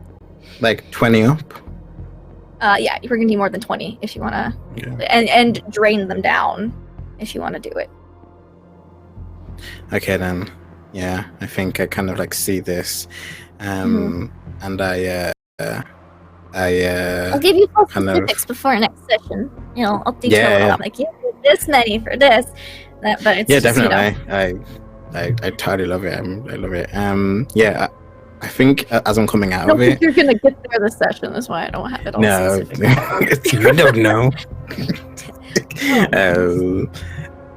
As I come out of it, I think I'm just kind of. I Yeah, kind of give me another power check, actually, to see if you can ask any other questions. Okay.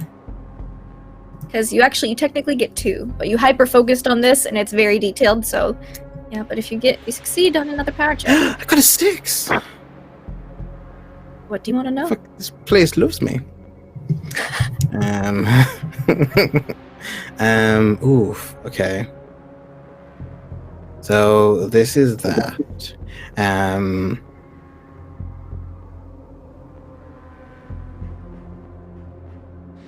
How can we get the Elder Things and the Shoggoths to help us capturing the Germans at their camp? Okay. All right. So you're like, how to you Google how to diplomacy. Oh, the search. Yes. Is there a wiki how on that? There's a wiki. It's Cthulhu how. What is this strange device? The internet? Wait, the internet. This is eldritch net. Eldernet. Yeah, so Eldernet. So you see, there's a few different options. You see, like, kind of what Sebastian did, kind of like little trains of thought. But the first one, which is, the largest one, it kind of goes down, like, in passive most likely to less likely. You see your whole group presenting Lois, what's left of her in the bucket, as like a sorry we killed your guy. We didn't understand this in the situation. Basically, explaining that you now understand the importance and agreeing to help. And giving them deference. Like not being a know-it-all human. Not quite worshipping, but definitely you're way smarter than us. You basically see us as like sentient discarded vegetables, because that's what we were initially. According to Lena's research, and saying, we understand you know the best way to fix this up. We found this ritual. Here's a bunch of people who are going to harness this thing. Basically explaining the Germans' plan to them and saying, why don't we use them to fix this instead? More permanently, because there's not a lot of you left. You think that's probably your best angle? Okay. You see a few others involving, like, you guys, like, running out and trying to capture the Germans, but you think losses would be heavier than if you get the Elder Things help. At the very end, it's romance. Yeah, there's one line where you just stay here forever, and you fall in love with an Elder Thing, and it's weird, but it happens. Yes, you kind of like, I'm gonna go off that one real quick. Okay, no, that's kind of appealing. How does that? Nope, don't want to know. But yeah, they're definitely able to be reasoned with, but logic is typically your best course, rather than please help. Please. Please. Okay. They're very logical beings, and you can tell that they're super smart because they designed all this. So. Yeah, just kind of pointing out that it's in the best kind of because they put themselves in danger for a long-term benefit. Because there's not a lot of them left, especially if the Germans come back with all their tanks and stuff to take them. This is a strange Call of Cthulhu. Now we're teaming up with the Elder Things and fighting Germans. It's fucking great. Wine and dine and some Elder Things and fighting Nazis. I know, right? Smooches and Sounds like a good game to me. I come out of it and I'm just you gotta just learn more about how Elder Thing society is. Like, they're very logical. They pretty much demand respect because they created everything on this planet. Yeah. I think I stumble and then I kind of fall on my ass. Yeah, and you will lose 1 point of sanity because you did get an extreme success on your power check. It wasn't a nat 20 on the second question. I just really focused on that smooch scene. Yeah, just a little. You stayed a little too long there. I'll rush over and just sort of kneel down and be like, "Are you all right? Is everything okay?" I think I have a solution. Brilliant. I saw I kind of stand up and I kind of like lean on you a bit. It showed me how we can fix the tower permanently. We need about 20 or so people. A ritual that you were talking about, Sebastian, and a kind of crystallization of psyche and will. Yes. I actually saw. Quick, Baxter, give me some paper. I need to write this down real quick.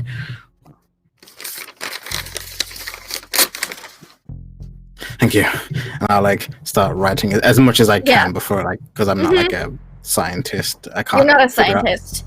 Can't figure out decide acid like our scientists can. Yeah, the first thing to draw would be the ritual symbol itself, as that was the most intricate and complicated part. And they seemed to have a grasp on it based on what you saw in there, but you recognize that a few of the lines are off, probably because they had forgotten the technology to a certain extent. Nice. And you don't think they can connect with the matrices in the way that you guys can. Which is probably why they've kept Percival Lake around also. To have him look up stuff. Use the thing, vegetable. It's just their librarian now. Oh my god. Librarian at law. Yes, and if we use them, then we should be able to fix it permanently. I also saw how we can communicate with them. If we give them that, and I'll point to the cylinder, and placate them, do not try to speak down to them. Basically speak to them as worldly creatures, as you would, with respect. I believe we could convince them to help us and gather the Germans and use them. It's ghastly, but we all saw what they were going to do. The end of everything is far more ghastly. That is true. Though it pains me to say as such. Well, we are working toward the same aims, so we should Indeed. try to make nice with them and get the help. Yes. Offer our Can defense. help us. Yes. First of all, Good job. could you help us?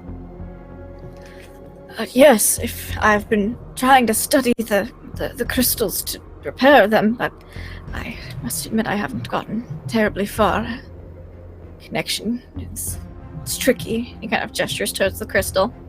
And you know simple. Sebastian, that he's not on the highest amount of sanity after being here for several years. So that probably is why he just hasn't natural critted his power check.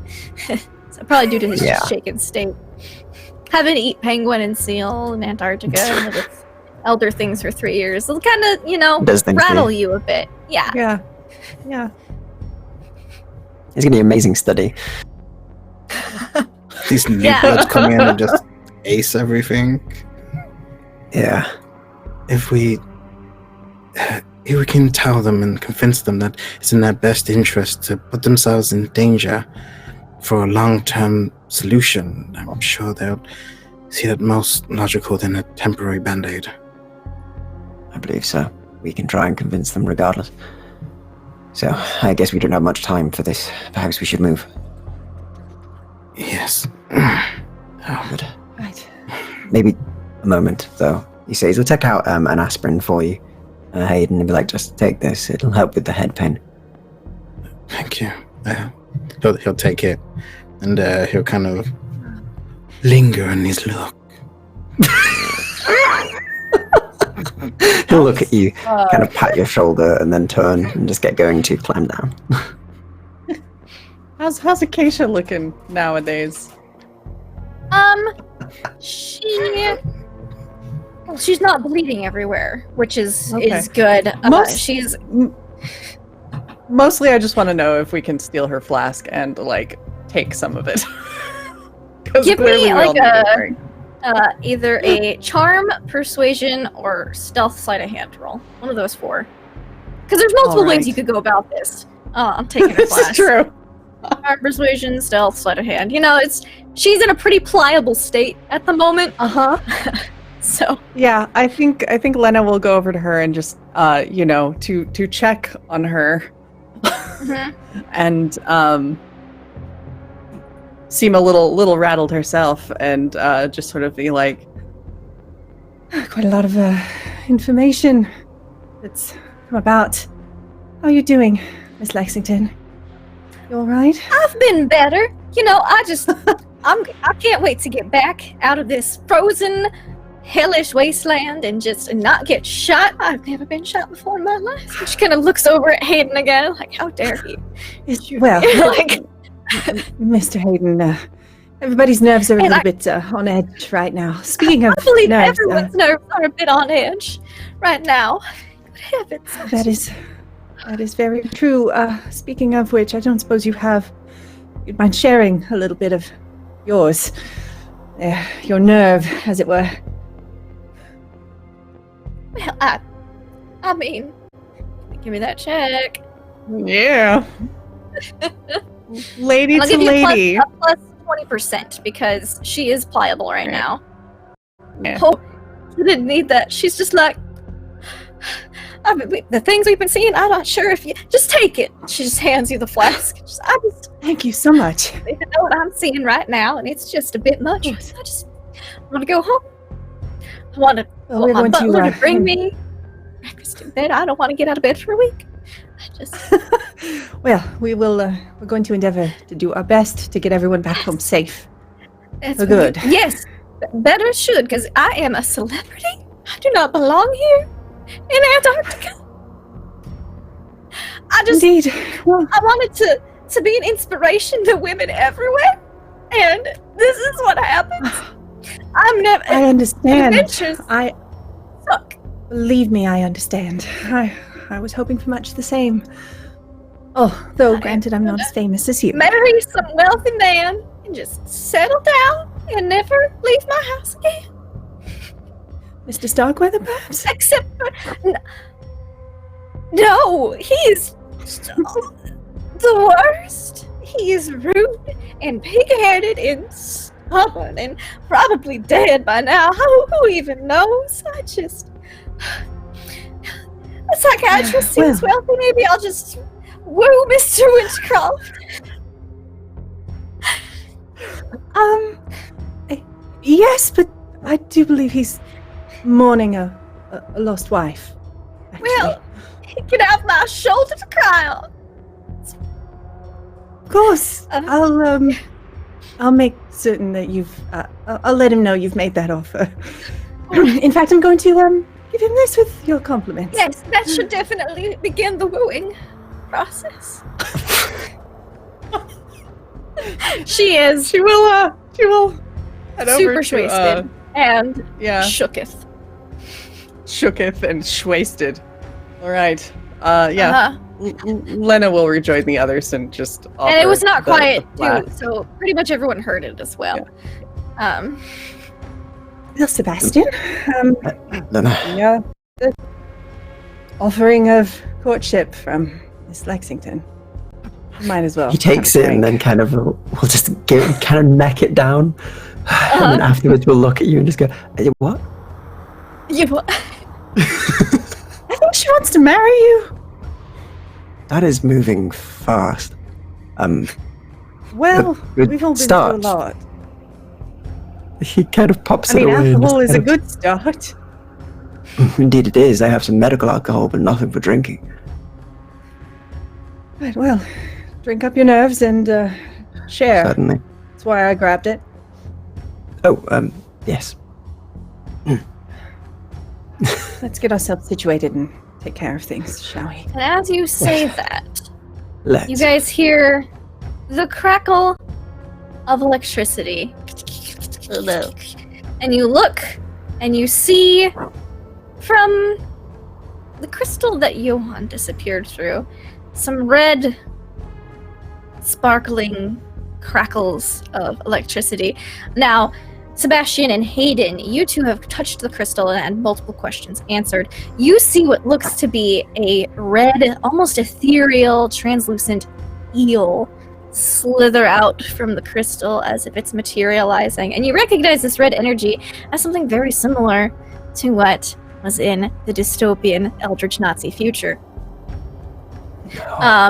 And I need everyone, everyone else just sees kind of like some sparks of red light. You guys see this eel. You see the eel in full form. And I would like everyone to roll me dex checks for initiative. Oh God. Yeah. This is Eldritch Nazi fire. Woo, it got a 9. So it's a fast electric eldritch eel. Damn. Oh! Look, Crumpler is faster. Look at that, Baxter with 2. Alright, so we have... Test. Gosh, look at you guys. That's okay. Alright, so we've got Baxter, the eel, donated by Architect Origins. Hayden, So he's a crit right now. Sebastian, Lena, and Hunter. Alright. Let me write that down there a little bit. Baxter, eel. Should have written it down when I was figuring out the order, but that's fine. Hayden, Sebastian, Lena, Hunter. Alright. So Baxter, you see the sparking red electricity kind of just float through the air. What would you like to do? Is it just only seeing this red crackling energy going across the room? Mm-hmm. Appears to be heading towards your group. Oh, I guess I should roll for Lexington. Although she's really out of it. Okay, so She's like shot in the leg and drunk as hell, so that's fine. Percival got the same thing as the eel. Cool. Nice. It's quick, Lexington. Shield me.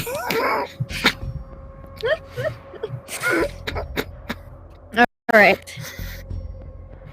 It's unfortunate at this moment. Baxter doesn't know it's friend or foe. So Yeah, you just see some sparkling red, like... So I imagine he'll just grab the shotgun and just like not really aim, but just at the ready, just see like, is something gonna come out of this or what? Yeah. Okay. So it is now the eel's turn. No.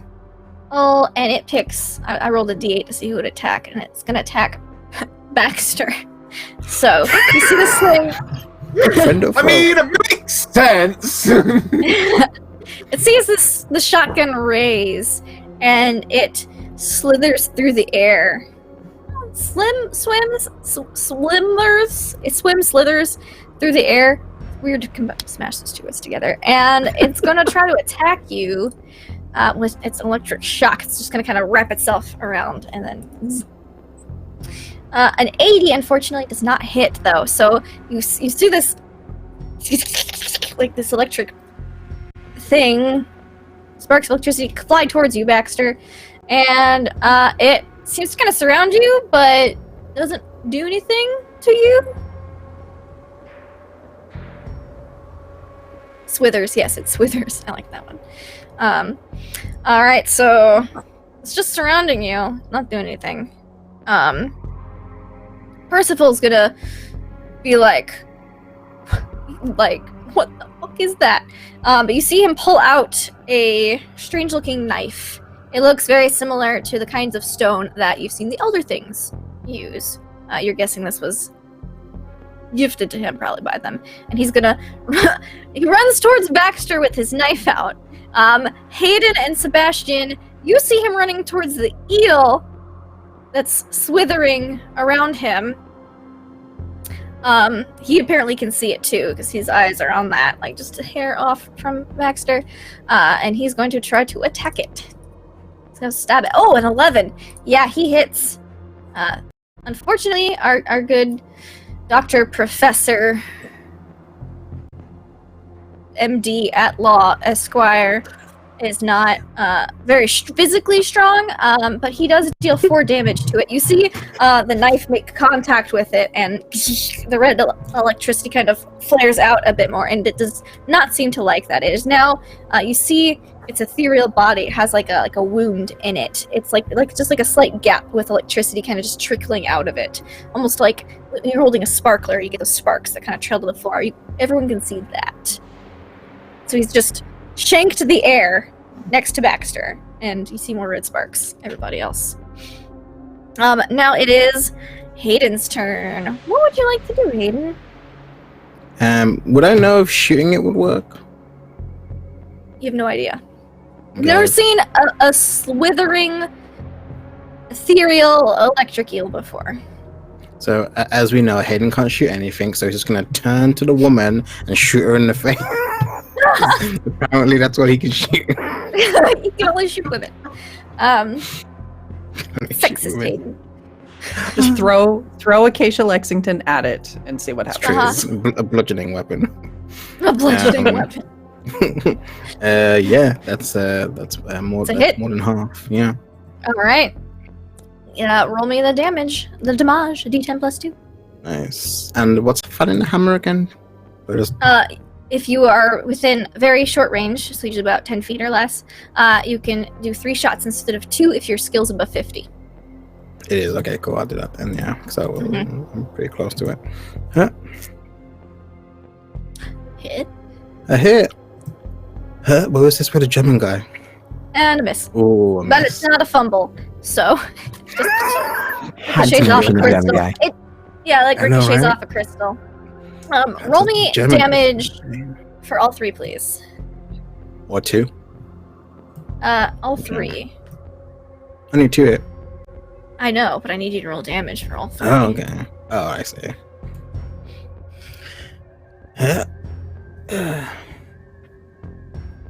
Each one's times. All right. Each one's plus Yep. 2. All right, so 17 on the thing, and I need you to roll me the d10 for your stray shot. Oh no, Lexington's dead. It's not a fumble. It's not a fumble. I just gotta see. All right, you see the bullet ping harmlessly off a crystal. You did not do enough damage to hurt it. Okay. Crystal for so- now. I know. So Does it look like you I see hurt it? So you see your bullets, they go through it, they slow down, and then they kind of speed up again out of it. So they seem to be doing a little bit of something, but not to the effectiveness that you're used to seeing bullets. Like you expected this thing to be eviscerated by 2 shots. It's only, like 3 feet long, but crackling with electricity. But you see, you can see like the bullet trails through it, like kind of like when you shoot like something through Jello, like when you stab a straw. You can see the trails, but it doesn't seem to be as wounding as that knife that Professor Lake had. But they did do some damage. You can see that there is some of that seeping out of it. It's just not as much as you expected. Unaffected. Like it's Okay, cool. resistant in D&D terms. Thankfully not immune to magical attacks, because that's a lot of eldritch things. This one's just resistant. All right. So next up, we've got Sebastian. You see Okay. this freaky electric eel of eldritch death and horror. Interesting.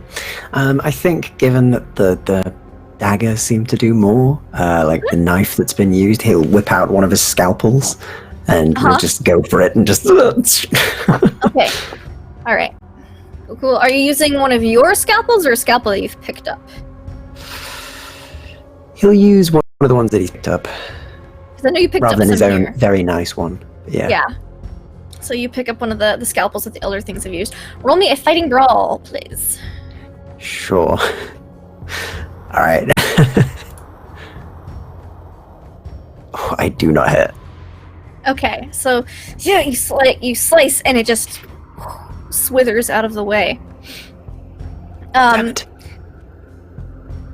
Lena, it's your turn. The boys, except for Baxter, are shooting and stabbing and punching thin air that's crackling with red electricity around Baxter. What would you like to do? Cool. I think she's gonna get like Well, what's up with Hunter and what's up with Lexington? Because if they need getting out of the way, I think going Lena's right just gonna after get them out of you, the way. and she's on the floor still. So she's pretty much out of the way. She's leaning up against the crystal, Okay. just looking like, she's got the look on her face of, am I seeing this? Or am I just that drunk? Like, that's the look on her face. Like not sure, Like sure if real or I'm drunk. not sure if, that she has that look on her face. I think Lena's gonna hang back with her, and she's just gonna get her gun ready, and sort of train it on the space where they seem to be attacking. But she's not gonna do anything because she doesn't know what the hell she's supposed to be hitting. Yeah. But All right. she's gonna do a protect. Protect. Okay. Lexington is going to just sit on the floor, and she's gonna make a spot hidden check. Let's see how this poor girl does with her negative 20%. She still doesn't know. She's like, rubs her eyes a bit, send it some more. She's just not sure. She's really out of it. Hunter. All right, so Hunter has been, for most of the hour when they were touching the crystals, I was out, passed out. Yeah. Just recovering And from his just, near-death, basically get death against the experience. I didn't come to until I heard Hayden's stray shot, and I managed to see Isha get shot, and then I've just been kind of half following everything else that's been going on, not understanding any of it, not being close enough to it or anything. I see this red. You had thing a come weird down. dream about Nazis taking over the world with weird weapons and crystals and stuff, but that's it. 'Cause everyone got sucked into that time. It's like, I don't understand. We have any of that every night. Pretty much, yeah, Right. pretty much. But then I see this thing going after Baxter. you just see this red electricity just around I Baxter. have no idea what, I'm punching at it. and I see everybody going after it. So I've had my kind of go for my pistol just a moment, but I see everybody shooting, and I'm like, no, Baxter's too close, and in my condition, no, that would be worse than one of Hayden's shots, and that's bad. So I just kind of draw my blade, and now I know my blade was made by the head of the Indian tribe, that the Lakota Indian tribe that I live near, one of the medicine men. They did some kind of a holy blessing over it as they were making it, but they told me a bunch of stuff about it, but I never believed in any of that. But I just know that my blade was made by this, so I'm just going to kind of stumble as best I can and try to take a slash at this thing. Gotcha. Do Don't it. know exactly Fighting brawl. what it is. Let's see. That is okay. Not bad. Not bad. Let me see if I can roll that well though in my condition. A 5. That hits. Please roll So me I your damage. stumble up this thing, and Baxter, duck!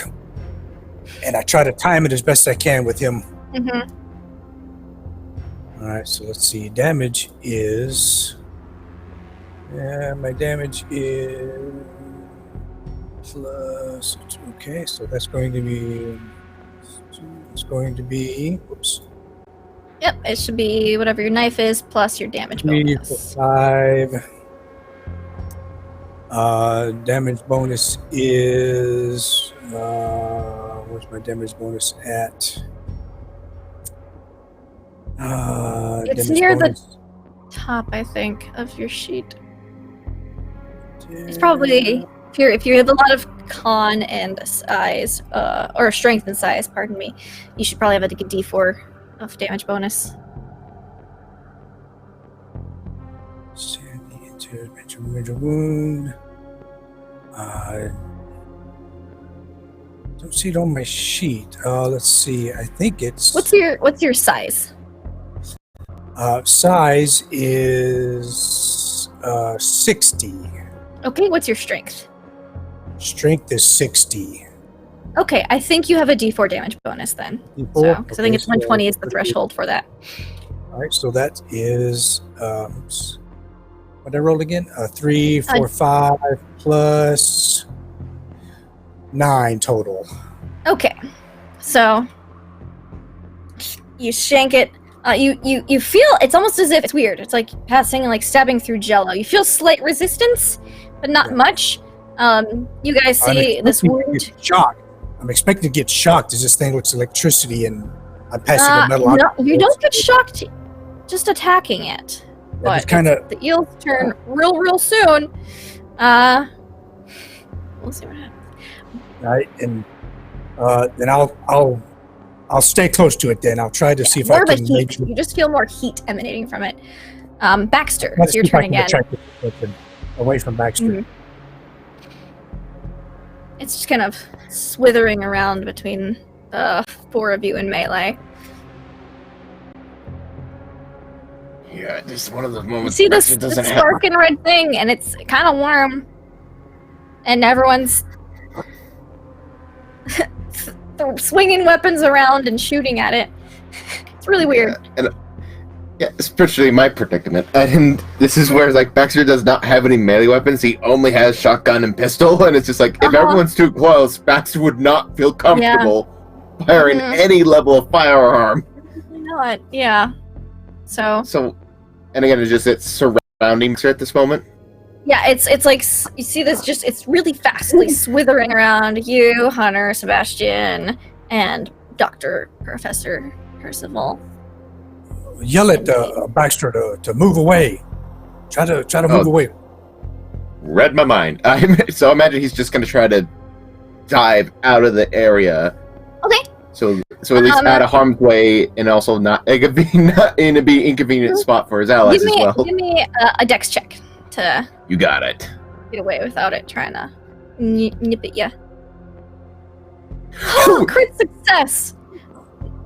A 1. Yeah, you just like dive away and you like just spawn like somersault ninja roll to the other side of the platform on the other side of the crystal. Like beautifully, like a professional. It's art in visual rolling form. And it's breathtaking because I literally almost lost breath at seeing that one. Ones are so exciting. All right, so you're just getting out of the way. It is now the Swithering Eel's turn. I would like Sebastian, Hunter, and I got to roll for Percival Lake, to give me Constitution checks.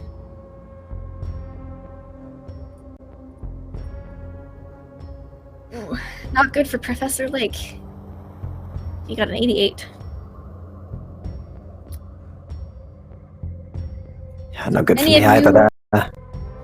Pass your Constitution. I'm going to use 8 points of luck to pass that. All right. 8. So you succeed, so you only take half of this damage. So you take, everyone takes, or Professor and Sebastian take 3 points of jolting electricity damage as it just like a, just, I don't know, like what's the word I'm looking for? Like a power jolt. Surge, yeah, it's power surge. Just jolts out from it. Like, Hunter, you're only gonna take 1 point of damage as you made your Constitution check. It still hurts like hell. Yeah, it's this hot, red hot jolt of electricity that just goes through your whole body. You feel it in your teeth and in your bones, Sebastian and Baxter. It's just not pleasant. All right, Percival is gonna try to stab it again because he doesn't like it. Oh, he's gonna spend 2 luck. He's gonna make that a success. All right, whoop. All right, he does 4 more points of damage to it. This thing looks irate. You can see it swithering, kind of just angrily. It's seeping these kind of red sparks from multiple places now. Hunter. Or Hayden. Sorry, Hayden. Wrong H. I shorthanded it. What would you do? I think he's my cousin too, so I get it. True. I'm my cousin. It's just a weird family. I'm going to kind of run up to it, seeing as though my bullets aren't really that effective. I'm going to take out the ice cutting knife that was taught to me by the Germans. Yeah. And I'm going to just like rev it up wherever it is. I'm going to like start slicing it. Turn on the battery and just come. All right, give me a fighting brawl check as you rush in there with your ice knife. That's a That's success. A success. All right. So ice knife damage. Give me a 1d8. Yeah, that's the D8. Here it is. It'll be 1d8 plus 2. So 4. 4, and then also your damage bonus because it's a melee attack. So if you have a damage bonus, build bonus. Damage bonus. Do I know what it is? I don't think it's no. I think it's no now. All right, yeah. What's your size and strength? Strength 30, size 65. Yeah, you won't have a damage bonus. Yeah. So, all right. So, but you deal, and this seems to be more effective. It kind of you feel it like it's like cutting through butter, just with your ice knife. But you see it kind of because it's heat, even though it's electricity powered, because it's electric, it kind of amplifies the heat a bit as it charges it up as you're slicing through it. It doesn't short circuit your heat knife this time, but you think with repeated use, it might, if you get too big of an overload, it might jolt it. All right, but you did some damage and it's looking not happy. Sebastian, what would you like to do? So I'm gonna go for just another stab with this thing more Alright. desperately this time as I'm sort of jolting still. Go for it. This is the area I'm best at. Yes. Physical melee combat. Yeah, It's that's what the I'm area going my for. doctor was. Yeah. So you Yeah, I swing fail and a miss. entirely. It just again like it whips around it like because it's way more flexible than an eel should be. Like it's not Jeez, anatomically Lottie. correct. Lena.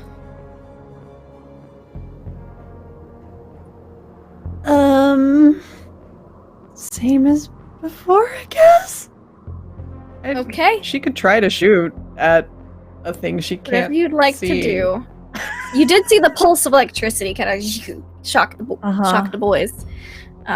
Okay. So there has to be Um, something there. You probably just can't see it, like that balloon hunter keeps talking about.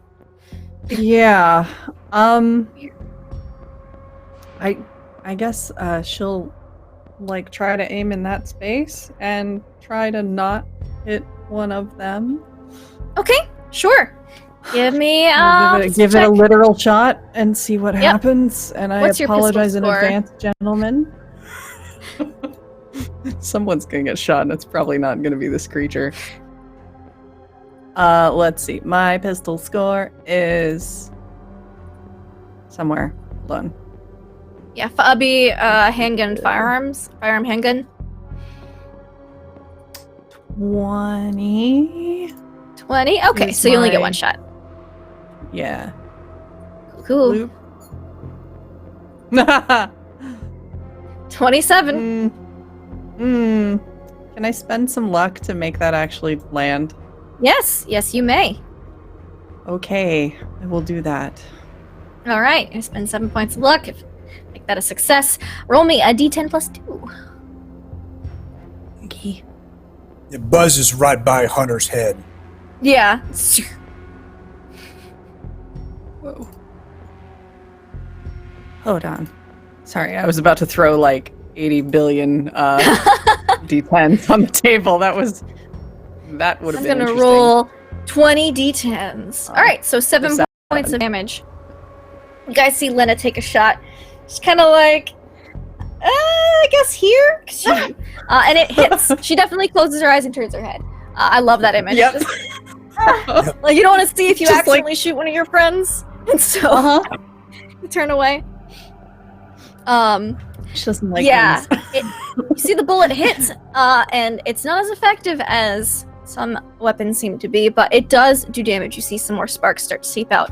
This eel looks increasingly angry and thrashy.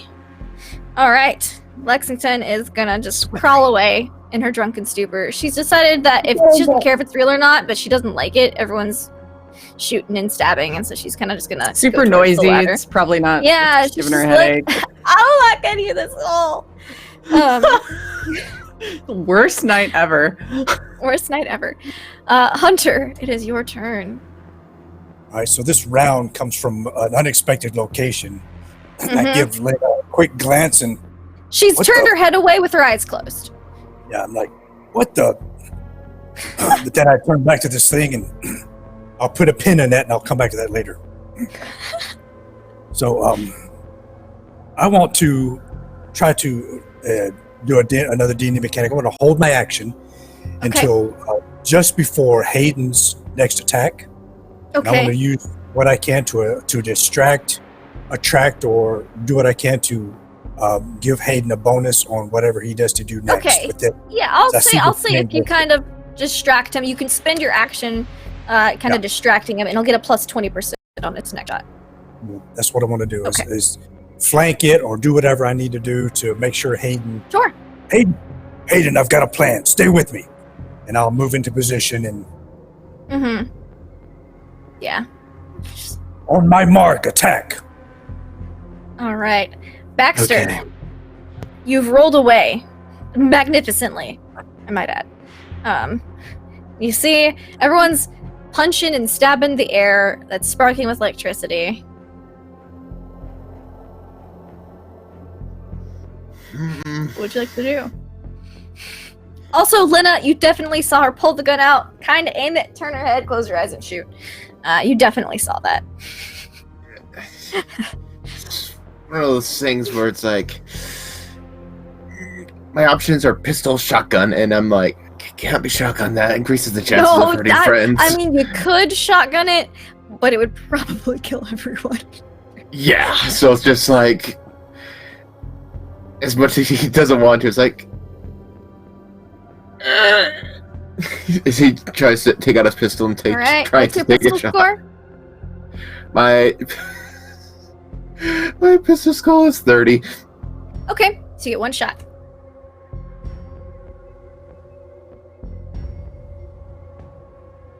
$37. Can I spend 7 luck points? Yes, you may. Yay! That is a success. Roll me a d10 plus 2, please.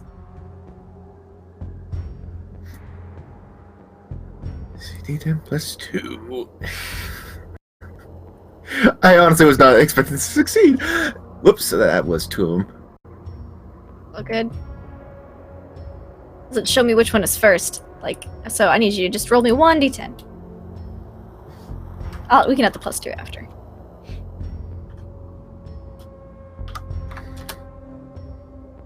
There we go. Alright, so 6 points of damage. You shoot into this sparking electricity. It's really weird. It's red, it's hot, it's glowing. And you guys see it go straight through this eel's head.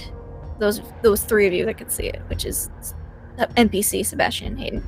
And you see it just explodes in a burst of electricity, and everyone who's in melee with it, so Hayden, Sebastian, Hunter, and Percival, need to make me con checks, please. Or yes. I'm sorry! Con check. That's gonna basically a happen. killing machine. I'm sorry. Oh no! All right. I pass. Pro succeeded. That isn't good. Need me Alright, to roll let's as see what well? Percival does. The good doctor got 96. No, you're pistol range. You're farther back. You're not in the little 5-foot melee area. I'd also like dex checks from everyone. Just to you 3. Y'all 3. You dex checks. Sure can do. Okay, just to see if you can negate it a little bit. I pass. I passed twice. Test us. Jeez. That is a fail. Okay. All right. What about Hunter? Did you pass? 2 passes for me. Two passes for you. All right. So Sebastian double fails. Hayden and Hunter, you see this charge and you think, this is probably gonna explode, and you start to kind of throw yourselves back as you two are ready. You're still gonna take a little damage, but not as much as the dear doctor, who is just kind of almost entranced by this, based on what you've seen so far in these visions, and it's just Like, what's it doing? What's it getting ready to do? Oh, I need to make a dex check for our good doctor, too. Okay, he makes the dex check, so you see Percival kind of throw himself out, too.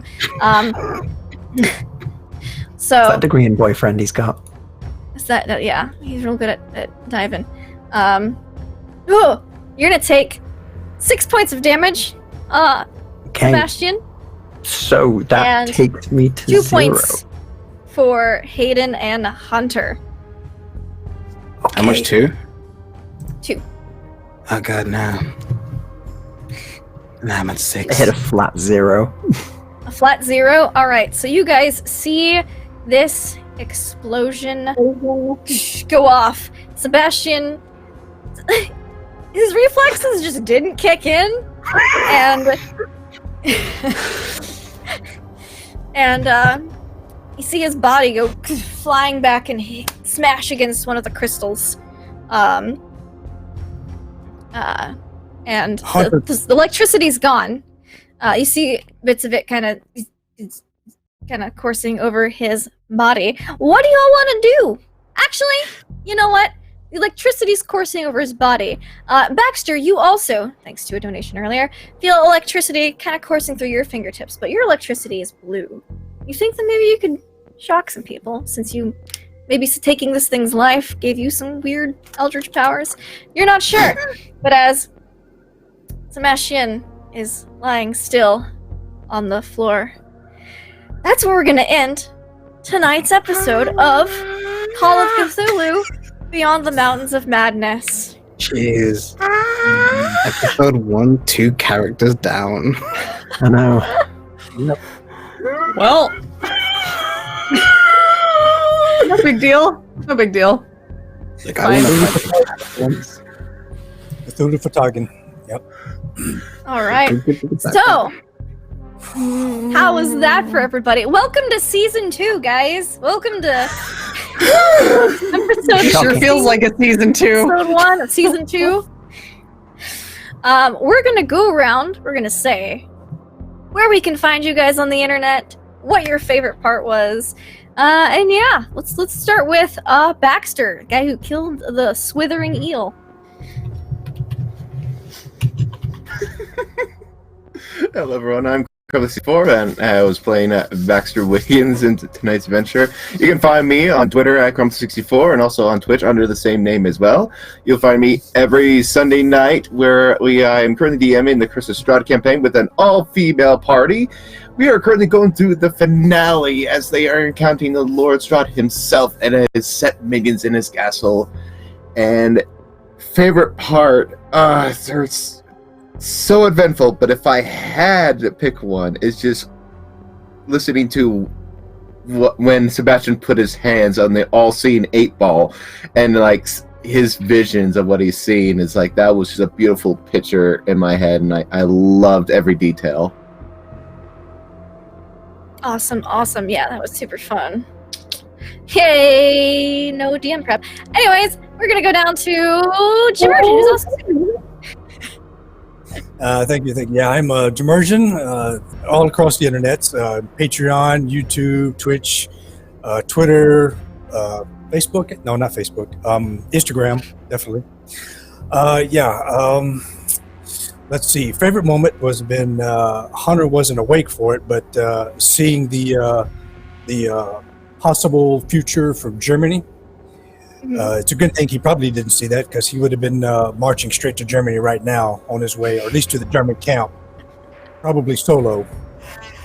But that'd been the great moment to find out if everybody kind of explains it to him, and maybe in an upcoming episode we'll see what happens. But that's going to color a lot of what he's doing from now on. If I recover, I'm down to 4 hit points, and still at 22 sanity, so I'm hanging on right now. Just hanging in there. Speaking of hanging in there, how you doing tonight, Jess? I'm doing great. Wow, lots of really good parts. This is absolutely the season 2 wherein like we had season 1 and now we came back and we got the budget increase, so like everything is amped up to 11. Got all the cool special effects, all the cool scenes, all the action. It's all here now. Favorite parts was definitely the crystal stuff, but my second my B side was getting to steal the flask from occasional Lexington. And just having a good heart-to-heart with that poor woman. I'm Little Cup of Joe everywhere on the interwebs, but mostly Twitter, Twitch, and now Patreon, if you like what I do. So you can find me there as well. And here, obviously, for all of this. Speaking of all of this, hey Pro, how you doing? Hey, I'm doing good. My favorite part today was definitely me shooting the guy standing still and missing, and then checking to see if my gun works by pointing at Lexington and just shooting her in the foot. Thank you for that. So, ace crack shot there. But yeah, I am Pro Restarter. You can catch me on Twitch, Twitter, YouTube, and Instagram, all under the same name. You can catch me here tomorrow for season 2, actually, of Little Busters. It's gonna be super great. Retaking my role as Daquan. So yeah, hype for that. Super excited. Pumped indeed. Speaking of pumped, we've got Hollowtail. How you doing? Yeah, I'm doing good. That was a roller coaster. I've got so many favorite moments in that one, but I do have to say, yeah, definitely the crystal and like everything that was shown and for everybody and each of the alternate futures was really cool. And yeah, just a lot of really, really damn good moments today. I think it's hard to kind of pin one. But yeah, I'm a Hollowtail. You can find me on YouTube where I do RPG analysis videos and GM tips and a whole lot of other stuff that I do with lore whenever I kind of get around to it. And aside from that, I'm also on Twitch on twitch.tv/Hollowtail, where I do some of my own games as well, including a Victorian horror game that will be on this Saturday at 12 p.m. EDT. So yeah, again, thank you for having me. And any parting words from the good doctor, as he's kind of at 0 HP on the floor right now. I don't know if he'd be able to get any words. That was a very shocking end. I think he'd try and speak words, and I think he wouldn't be able to make them out as his body's jolting, and just sort of go to say his wife's name and stop. Well, there goes All right. Acacia Lexington's marriage plans. I know. You shouldn't plan on dating anybody. They all die. Cursed me. Cursed me. She did it. Dang it, Lexington. But anyways, yeah, I'm La. That's my name. A lot of L's. Laugh, love, Lindy on Twitch, Twitter, YouTube, Instagram, all that good stuff. I'm a tabletop RPG addict. You can find me a lot of places on Twitch throughout the week playing tabletop games. 2 games a week on my channel, Mondays and Tuesday nights. In fact, in an hour, I'm going to be doing Mists of Ravenloft on my channel. So Spoops, they're currently in Harakir Desert, Touch of Death. Good little module. And of course, this Saturday on Hollowtail's channel. My camera slipped, I'm not used to it. Hollowtail's channel for the super awesome Victorian-ness and Spoops.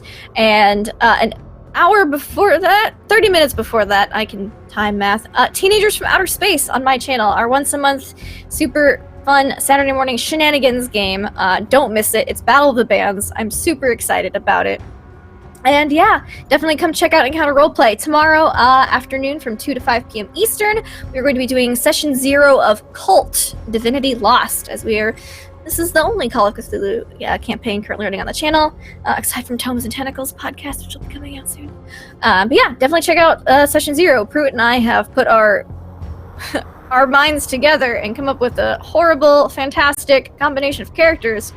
So you don't want to miss that, because when we get together, it's either really bad or really good. So I'll let you decide when you see them tomorrow. And thank you guys so much for watching and supporting. We had some interesting donations today, and can't wait for next week. So see you guys later.